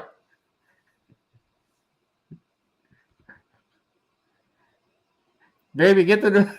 I'm telling my girlfriend, baby, get the new pot. So she eats out the pot. So this hungry hippo want to talk about black men. Yeah, comparing black men to the white supremacists.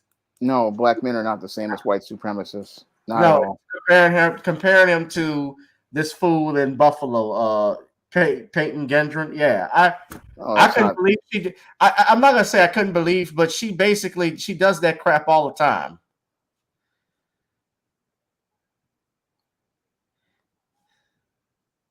It's sad.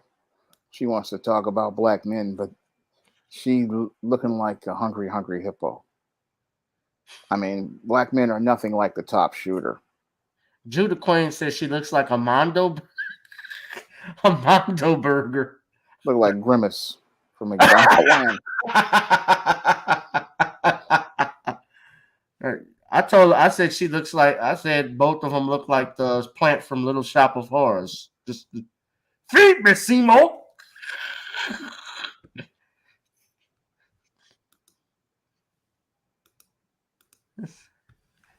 Feed me, Seymour.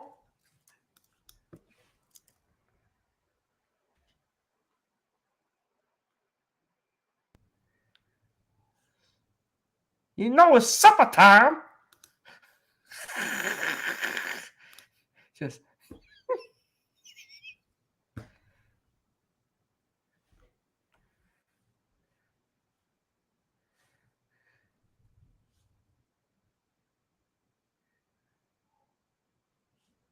all right, I'm done.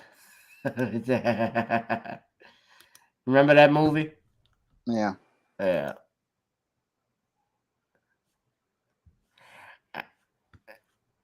Oh goodness, she's complaining about black men. She can't get one. That's why she's complaining about them. Jokes aside, what is it? What has happened that they would? What has happened that they have so much hatred? Because that's hate when you're talking about black men. Because you're describing your father, you're describing your brother, you're describing your uncles, you're describing your grandfather. I mean, what is it? Well, some of these women have severe self-hate issues and daddy issues, and they project it onto other black men. So you have to understand some of these women are, I talk about this in my book, Why 70% of Black Women Are Single, about how some of these women have serious father issues. And it's those father issues that prevent them from being able to connect with any other man out here because they're so hurt by this man that the stories they've been told about him, that they think that every man is like their father. See, they buy into these lies early on, and this media out here that demonizes black men, and they think that this is the truth about black men. But the truth is that black men are nothing like this. But these women have been programmed, and their heads are so wired with this hatred that it literally becomes a part of them to the point where they start sounding like white supremacists. Yeah, I remember her when she was attacking even Bill Cosby after he got out of his out of prison. And speaking of Bill Cosby, I know many of you were waiting because I had stated Andrew Wyatt was going to come on the channel. He and I had been in communication earlier this week. He said he would be happy to do the show Thursday, which is why I put the flyer up. I had sent the link to him. He said he would join. However, I know there was some type of conference that he has to make, or with conference call he had to make with Bill Cosby and his attorneys, because as you know, his civil trial is starting up next week. And in fact, I believe they picked the jury this week, or actually today. So he was doing that. So as a result, it may be likely that unfortunately he's not going to make it tonight. I'm deeply sorry. I really was waiting and hoping he would come on. But we did have one other topic we wanted to talk about before we get out of here, which is actually the civil trial. But let's talk about that for a minute now. What is going on in the civil trial, ladies and gentlemen, is that Judy Huff is suing Bill Cosby from, and I've talked about this the last time we were here on Sunday. She's basically suing Dr. Cosby for sexual assault that occurred when she was a minor. Now, this brother, shout out to brother Shawn, to brother Ron Hurd of We All Be News and Kiera Dangerous. They had Andrew Wyatt on their platform on yesterday evening, and they talked with him about what was going on. And so he broke down a lot of things, but this is Judy Huff. Okay, that's Judy Huff. This is her with her attorney, Gloria Allred. Now, Gloria Allred does not even if you know, she's an attorney. However, she does not actually, from what I heard, Andrew spoke when an interview that Andrew gave yesterday. She is not actually trying the case. She's the mouthpiece. And I can tell you, Gloria Allred, and I've been practicing as an attorney for a little over 8 years, almost 8 years now. I can say with great certainty that Gloria Allred has never even been inside a courtroom and yet alone practiced law, never wrote a brief, never actually did motions practice. I can tell because she's a mouthpiece. I'm confident she hasn't. My opinion, I'm confident.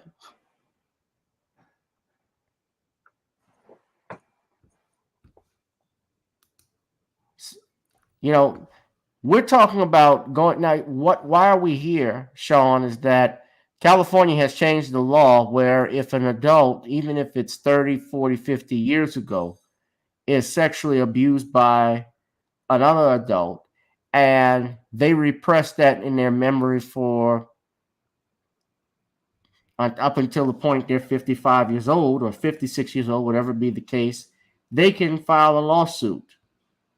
It's outside the statute of limitations for a crime, but we're going to get you some compensation. This is why I say, I've thought about living in California, but California is dangerous. It's expensive and it's dangerous. You save more money going on vacation than you do living in California. Everything is high. No offense, Black Voltron. But I've seen the price for gas. Same thing happens even in New York. It's expensive living in New York. Shawn, I know you know. I know because I live here. Very expensive. Mm-hmm. Eat you alive. But he's about to go back on trial, and from my knowledge, he's not actually going to participate in it. But this woman is claiming has been allowed to change her story from the information I gathered. She says Judy Hutt was not at Playboy Mansion when alleged assault actually happened. This is what Bill Cosby's attorneys and teams have stated. Now, she has changed her story from different years. It went from 1974 then to 1975.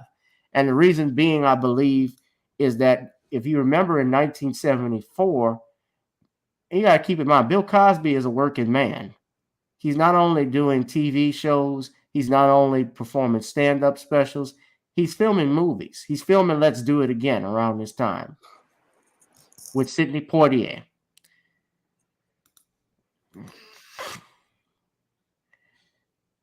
So in some court filings that were filed, and this is an article back on May 14th, so just last week,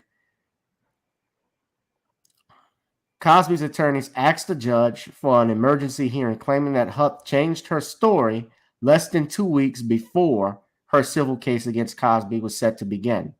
Cosby's attorneys, Michael J. Friedman, said the comedian would be irreparably harmed if both sides don't meet in front of the judge to discuss this new development before jury selection starts on May 24th.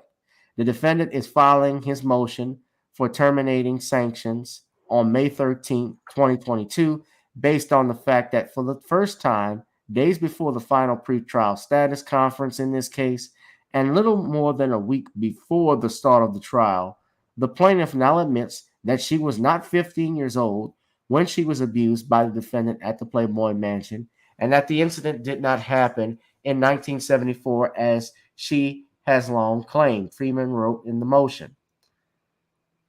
Cosby's other attorney, Jennifer Bongine, said Playboy Enterprises has provided the mansion's visiting books and calendars of events from 1974, none of which allegedly shows Huff or her friend Donna Samuelson visited the mansion as they had claimed. They are asking the judge to allow the Playboy records into the trial as evidence to counter Huff's claims.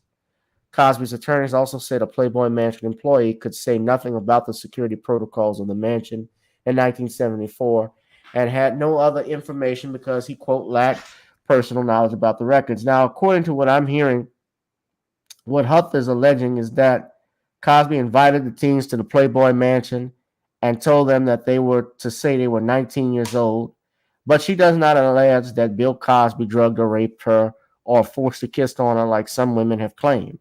What she is saying is that he had molested her by putting his hand down her pants and then taking her hand in his hand and performing a sex act on himself without consent. That's why we're here. Yet, more evidence has come out, and I'm sure it'll come out at the trial, that she actually still has pictures of herself in Cosby when she was a minor. Excuse me, not when she was minor, I apologize. Even after she was minor, when she's an adult. And yeah, I have to correct myself when I say that, when she was a minor. But when she actually, when I looked at it and listened to what Andrew was saying yesterday, she has this photo of her and Bill Cosby in her book right beneath her wedding photo. Now, if someone molested you, if someone did something so heinous and derogatory and vulgar, why would you keep a photograph of him in your book? Into what Andrew is stating, and this would be hearsay, but what he said Judith Huff had said is that this was a very valuable picture for me. I remember this. You get assaulted and you're holding on to photographs of your perpetrators, just like what happened with Michael Jackson. You're holding a ring. The idiot is holding a ring. Wade Robinson has a ring that Michael Jackson allegedly gives you that you still keep 20, 30 years ago after he molested you, after he raped and assaulted you, sodomized you, even according to what you were alleging. That makes no logical sense. No, it makes perfect sense, Shawn. It's gold diggers. Yeah. That's the mind of a gold digger. That's the mind of an opportunist. Even when I watched that bullshit documentary and that mockumentary that W. Kamau Dumbbell did, I saw women who even after the first time, that UMass student, she kept going back. I had a career in music. I was going to do this and that. I wish Bill Cosby probably could have, he probably heard her voice, heard her sing and said, "Oh, this bitch sucks. I can't stand her. I ain't putting my name out like this. I will not put her name out like this to say that this woman actually represents me. No, I will not do it. I will not take her to the Quincy Jones studio and have her sing a song and music. She can play on a xylophone, on a toy xylophone for her life, for all I care. But she would not be recording and saying that Bill Cosby gave me my big break, and then you get your big break, and then you screw up on the Tonight Show. No, that's not going to be on me. No. That's what I think happened. Because that even happened with Andrea Constant. From my understanding, he even tried to hook her up with contacts at NBC with Dick Ebersol, who was the head of, if you remember, Dick Ebersol was the head of NBC programming. Yeah. The sports programming. He also was the executive producer of SNL when Eddie Murphy was there. And by the way, on another note, it was Dick Ebersol who was the medium with Bill Cosby and Eddie Murphy when Bill Cosby wanted to talk with Eddie Murphy about his comedy and stuff. It was Dick Ebersol that gave him his number.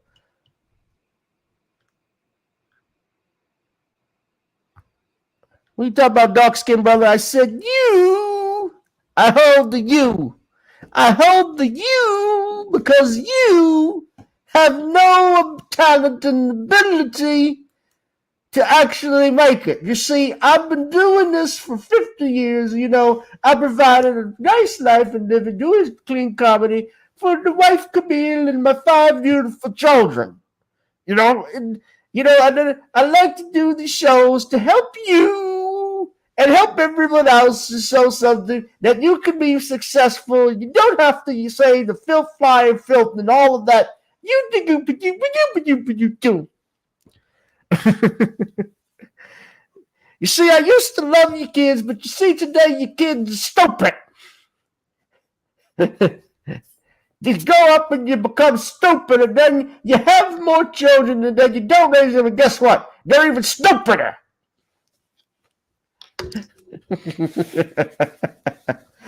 I wonder if Andrew will see this and take that to Dr. Cosby. He'll probably, you need to stay as an attorney and don't even think of impersonating me. You see, you got she couldn't cut the so this woman Judy, but getting back in all seriousness, she couldn't cut the pudding. She could not dip her spoon into the pudding, and she's doing this, and he dumped. Geez, he cheated on Camille with that. Dr. Cosby, we love you, but God, some of these women, you should have known better, brother. Tell me you were going blind beforehand. You messing with these mud ducks. The one that Steve Nash looking. Oh, Steve Nash's ex-girlfriend, Shawn Andrea Constant. Ugh. These bust downs. What? Yeah, damn. Look at that, honey. I prefer he pay a hooker. Or not do it at all. He could have. I guess he put a paper bag over their head.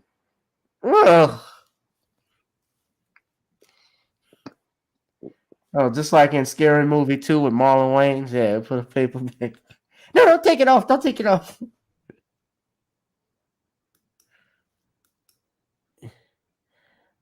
I got him crying over here. That's because you love the channel and you should donate to the Cash App. Donate to the Cash App, to the PayPal, and the Venmo. She could help me so I can make the sequel to Ghost Dad 2. But Shawn, what do you have to say about all of this stuff? Well, I think this is a desperate attempt at another cash grab from a washed up, old, busted female.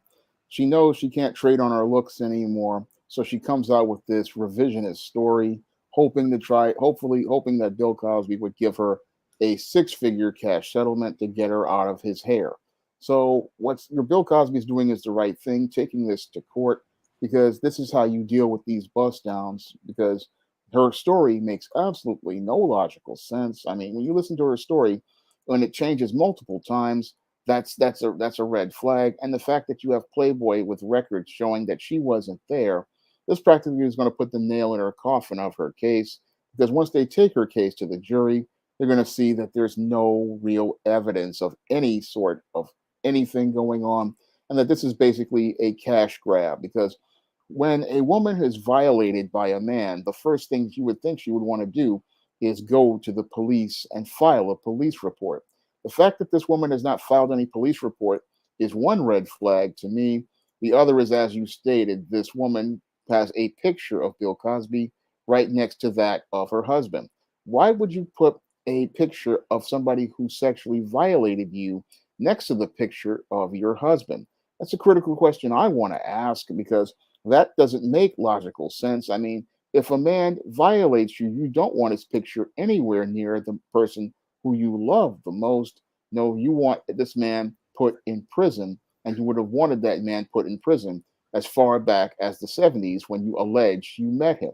Now, that's the whole thing that really I find to be questionable. This woman says she was in the Playboy mansion, but the Playboy security is some of the tightest, because during the 70s, Hugh Hefner would not want to be held liable for any sort of impropriety on his property. So she's sitting there saying, oh, I was there. But the whole thing was, I doubt Playboy security would have even let Bill Cosby bring somebody on their premises, because they don't want to deal with the liability or the stigma, because porn was very controversial in the 70s, and they wouldn't have wanted to have a child on their platform, because that would bring negative press to them. So when I'm listening to this woman's story, it doesn't have any ring of truth, not at all.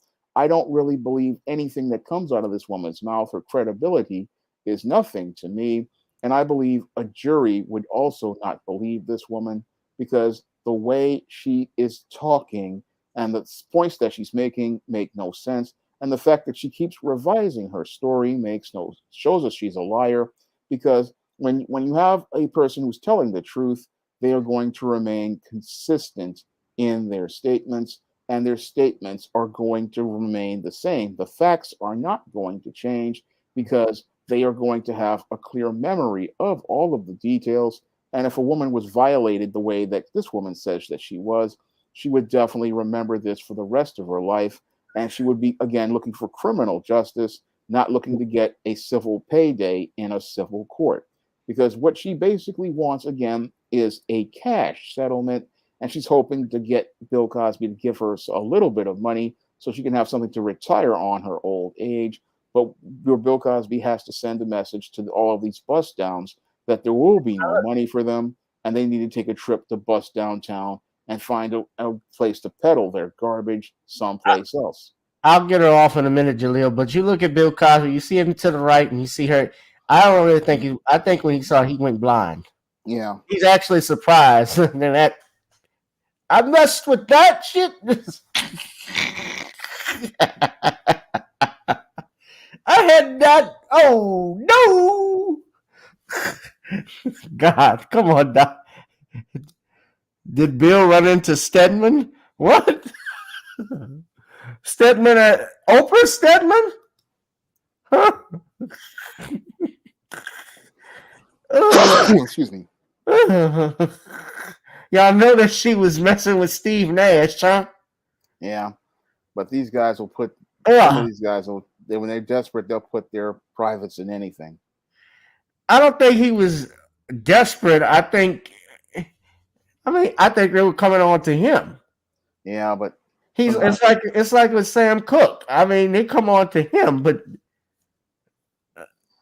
and at that time, you remember this is after, and I remember Bill Cosby's attorneys were even saying this when Bill lost his son Enos, when Enos was murdered.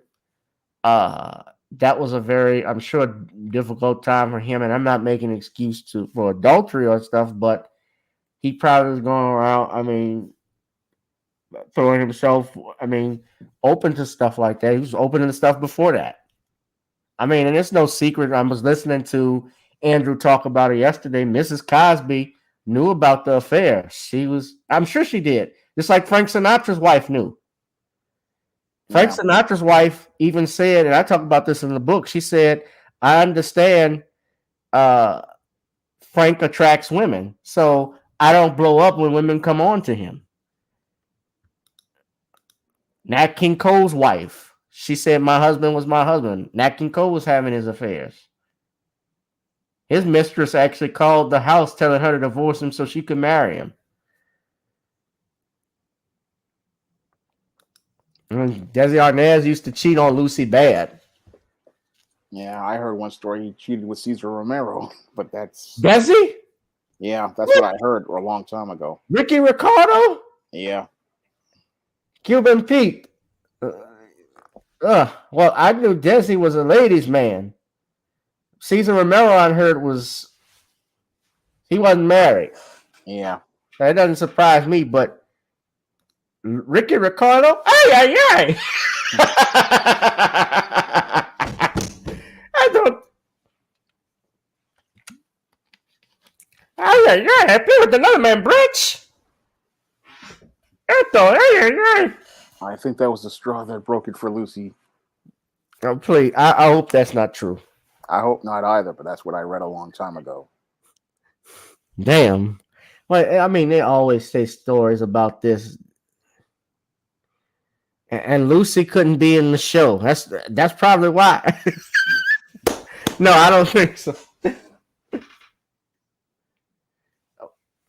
Yeah, well, that was their personal business. John Sally even talked about the fact that Bill was living in the Playboy Mansion at one time, and because Camille kicked him out,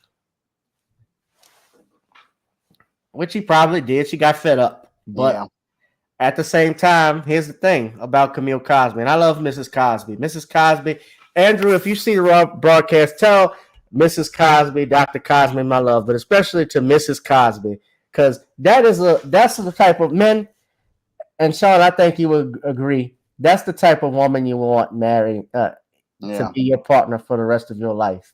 You mess up, and she still has your back. Yeah. And on top of that, she's a writer. She's also old school. You know, she comes from that era where marriage, the vows mean something. The vows are sacred. Yes, he cheated on me. Yeah, he sinned against God, but that's still my husband. That's the father of my children. That's the grandfather to our grandchildren. And I also have no prenup. So just think, if she had done something, she could have divorced him at any time and got a nice hefty paycheck. Yep. But she didn't divorce him. They are still married. 57 years this past January. That is a writer. I love Mrs. Cosby. Her, I love who's a couple other women we love in this. I can't think of too many, huh? I'll open the phone lines briefly. 656-6760, 504-656-6760. I can't think of too many, Shawn. Could you? No, I can't. I'll be right back in a moment. All right. Shawn went to go get some tacos.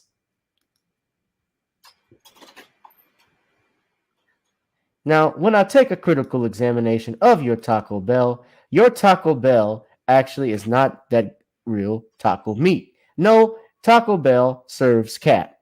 And that is why it actually is spelled, that is actually taco spelled backwards. Oh, cat.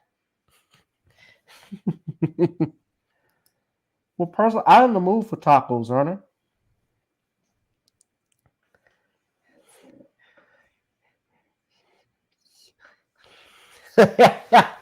Oh, I was hoping my brother Andrew Wyatt. This is Steve Harvey of the Steve Harvey Morning Show, everybody.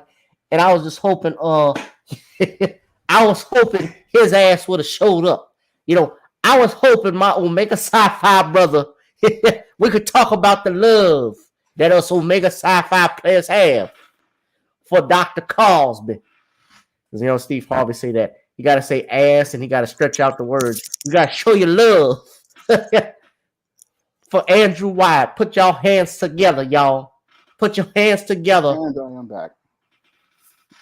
Shawn is back. He went and he said that Taco Bell wasn't for him. I remember when I was in Cleveland, Shawn.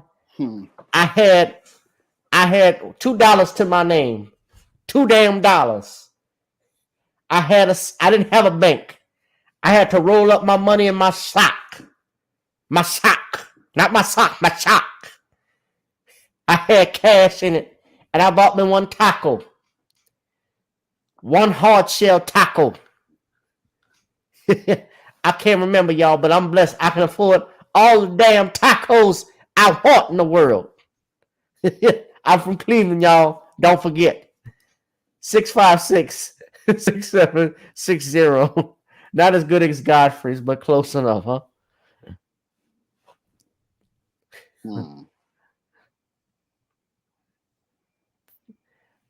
You should be talking about street clothes, Gavin. Not tacos. I don't want taco. I want Krispy Kreme. Charles Barkley always want Krispy Kreme. And now we got somebody coming out of the applause right now. Area code 985-703. Danielle. To accept, press 1. To send a voicemail, press 2. Okay, what's going on, Danielle? Hold on a second, Danielle. I'm apparently having some issue with my phone. It's 10 o'clock already where I'm at. Here. Yeah. I don't know why my phone... Hold on a second, y'all. I think I know what this is. Give me 1 second, Danielle. Okay. All right. I think I know what the problem is. Oh, Steve Harvey know what the problem is, y'all. Your ass... See, your ass ain't even prepared to take a damn call. I remember I had the old school phone. My phone went zzz, zzz. Y'all put y'all hands together and show your love for the one and only Miss Danielle Ma. She from Thibodeau, y'all. What's up, Danielle? Y'all hear Danielle? Oh my God, I have been dying over here tonight. Goodness. Tell me y'all can hear Danielle. Oh my God. I needed this laugh. Oh my goodness. Your topics tonight, great. But and very colorful. But oh my goodness. I'm enjoying your show tonight. I really don't have too much of a comment. What? What your ass said? Your ass called. What? Your ass called here. Now look, girl. I'm gonna tell you. You need to do a couple things here. What? All right. What is I need to do? You gotta buy your sons all of my suits, my junior Steve Harvey suits that you can find at K&G. I know it's in Thibodeau somewhere. I know it's there. You're gonna have to buy a couple of them suits. Your ass gonna have to go down to the strip mall and get a Steve Harvey suit. I know Easter done passed, but you know, Labor Day ain't that far away. You can get a Steve Harvey seersucker suit. Then you gotta buy a couple of my books that my ghostwriter wrote, but got my name on it. Oh Lord! Act like a lady, but think like another, but like Joanna Man. That's the new book that's coming out. You buy.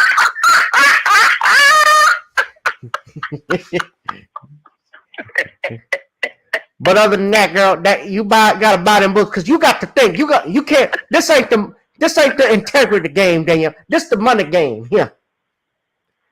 You gotta do this stuff. Remember, I'm from Cleveland, y'all. You not. But yeah, baby. I'm gonna tell Shirley Strawberry to look out for you, honey. Said, get my calendar. You and Levita get my coffee. Gavin, I know your parents had a wonderful time raising you as a child. I bet there was never a dull moment in your house when you were a child. Because you are hilarious. Yeah, those were always fun. I don't know about hilarious. I was always quiet. I was quiet as a kid, too much, but we always had fun and laughed. Believe it or not, I wasn't really that. I didn't consider myself that funny, but I was quiet.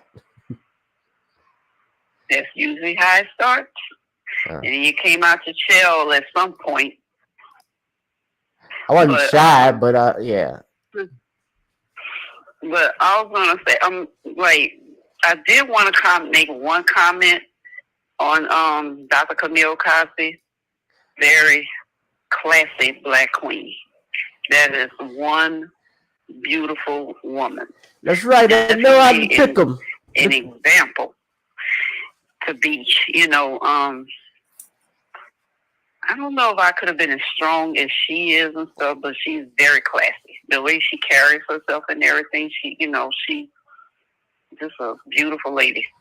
I mean, I don't know what else to say. I mean, how to sum it up, but she's just a very classy black queen. Well, I would like to thank you for complimenting me on how to pick my wife. I know how to pick them, and I pick them from and I pick them very good. Thank you very much. And I'll send Camille your love, and hopefully she'll give me a stogie afterwards. Go eat me a sandwich. All right. No, I'm sorry, yes. I was going to say, you were right. He had to have been blind with that woman. I'm still trying to figure out, what is that? So, piggity hoos. Andrea Concept, what is that? I'm like, oh my God. The thing. I mean, was that true? Yeah. Yeah. Whatever it is, it's pissed off. Remember that movie, the thing with Kurt Russell? Charles, get your ass over here.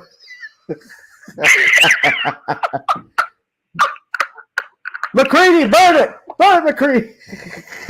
Oh my God! I'm like, when I first saw a picture of that woman, I said, wait, is that a woman? I guess we really know what happened to the thing at the end of the movie. We know now it's assimilated all across the earth. It's made its way to the mainland. I'm not holding nothing back. No, these women can kiss it. There's something else it's like they just digging up people like crazy. I'm like, oh, this one here, I really don't see this case. Kick rocks. Her winning. Huh? They can kick rocks. Yes, this one that's about to go to trial and stuff. I don't see that. I don't see her winning. She done changed her story too much. But then again, she might win because she got the complexion. Complexion for the protection. You know? Yeah. Yeah. It's just sad. I mean, golly. Yeah. The way they dragging them and stuff. I'm just every time I'm like hearing sometimes, okay, who's gonna be the next one on the chopping block? Because they going look like there's a list that they going after. Yeah, that they are. Now if you had what you said? They are, but they are. If you have oh, go ahead. I'm sorry. Just finish this last comment, because I gotta wrap up. No, I was just gonna ask you if you could just take a guess, who would you think would be the next one?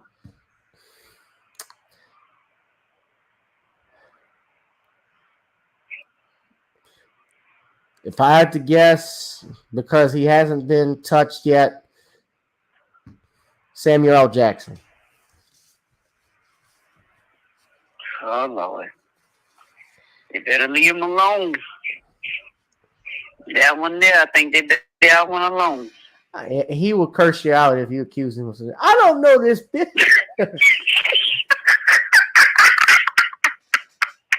like he didn't come into America. Who the fuck this asshole bitch? What? That is not going to go over well at all. Yeah. Oh my, yeah. I mean, yeah, but I know you got to cut it. Y'all have a good night, B1 family. I actually got a doctor's appointment in the morning, so I'm gonna listen to the rest of it if I can stay up. Okay, good luck. I'll be trying to stay up. I'll be trying to stay up for your shows and stuff, and I'll be passing out. Right. All right, Danielle. Y'all have a good night. Good night. All right. All right.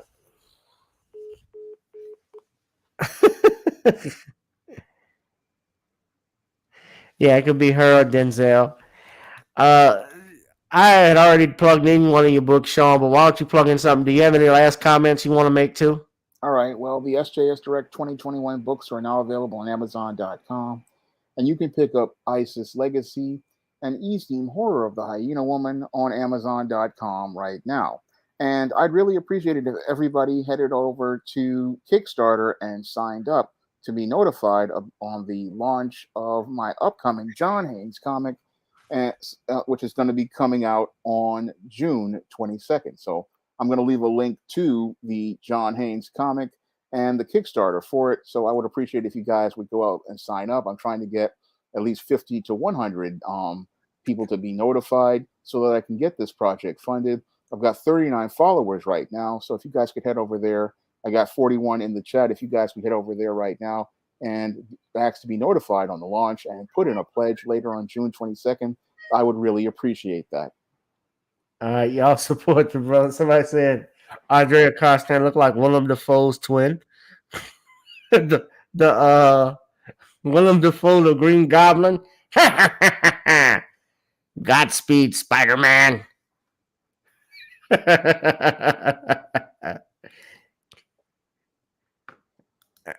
I remember Willem Dafoe did a movie called Mississippi Burning with Hugh Jackman. Huh? That was back when I was in high school. Yeah, I remember that movie. That was a good movie. Danielle said, please excuse me for not saying hello to you. Hello. Well, hello. Okay. We're gonna wrap this up, y'all. To answer your question, dark skin brother 3. If you look at the bottom of the ticker, we have Google Pay, PayPal, which you can submit money to me if you would like to donate at gavin.grich1@gmail.com, Zelle and Venmo, ladies and gentlemen. This has been funny, huh? Everybody's enjoyed themselves. Anybody was offended? Oh, kiss my behind. All right. No, we enjoyed this. I enjoy you all. Love you all. I thank you all. Of course, I'm actually finishing up these. I always say this, but check out the at Commonwealth Cos page for updates when we'll drop our book. Ladies and gentlemen, that's coming soon. Also support NawniesCreoleBlends.com. Try it on chicken, meat, or fish. Nawnies goes great with every dish. You can actually order you some Nawnies now if you would like. Just although it may not get to you soon, but for Memorial Day, you may want some seasoning. You can go ahead and order it. We're trying to get our product in stores. We're working on that now. You also can support us doing the Patreon and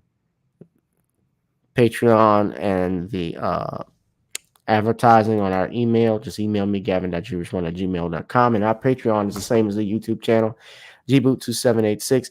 And of course, our music got to get on up in video. But we want you all to get on up.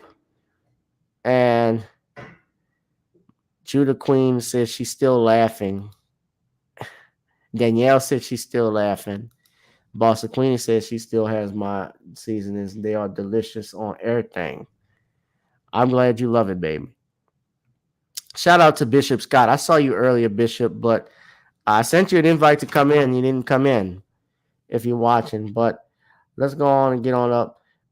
Shawn, thank you. I know you've been here for a while, so we've been having fun. I didn't even look at the time. So thanks, Shawn. I appreciate it. Right. And this has been another edition of Gavin Reshaw Presents on G-Boot 2786. Ladies and gentlemen, I'll holla. Peace. All right.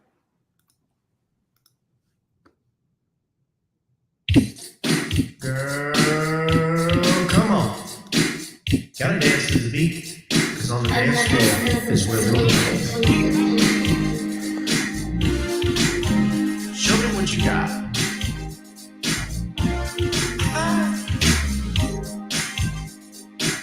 Gotta feel the groove. Feel the groove, get on the floor. Get on up. Right now the party's wasted. There's nothing much to do, but once the groove gets started, tell me, what do you have to lose? Just look into my eyes, girl, as we glide across the room.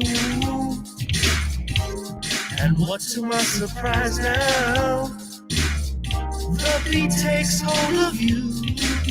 Now if you're feeling like I'm feeling, so come on baby, let's start dealing. Time to get this party started. Ain't no time for the broken hearted. When the rhythm takes hold of you, there's only one thing left to do. Cause the beat is really moving. Time to feel your body moving. Gotta get on up and move your body.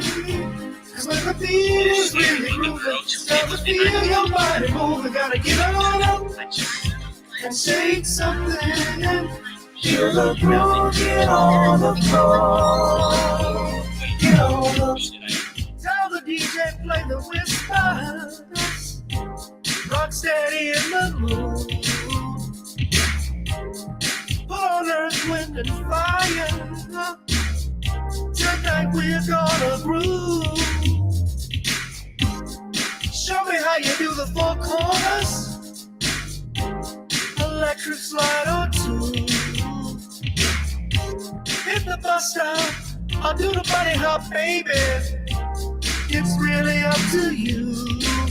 Now if you're feeling like I'm feeling, so come on baby, let's start dealing. Time to get this party started. Ain't no time for the broken hearted. When the rhythm takes hold of you, there's only one thing left to do. Cause the beat is really moving. Time to get your body moving. Gotta get on up and move your body.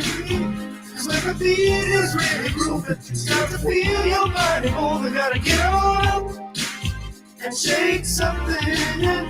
Feel the groove, get on the floor. Get on up.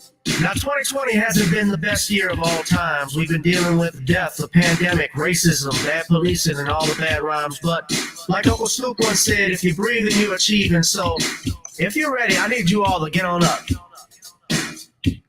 Are you ready? 1 and 2 and 3 and 4. Get your butt on the dance floor. 5 and 6 and 7, 8. This jam we appreciate. We're gonna slide and step on the beat. On the dance floor is where we'll feel the groove. Get on the floor. Get on up and move your body. Cause when the beat is really grooving, start to feel your body moving. Gotta get on up and shake something. Feel the groove, get on the floor. Get on up, baby. Yeah, gotta get on up. Come on, baby, gotta get on up, baby. Feel the groove, get on the floor.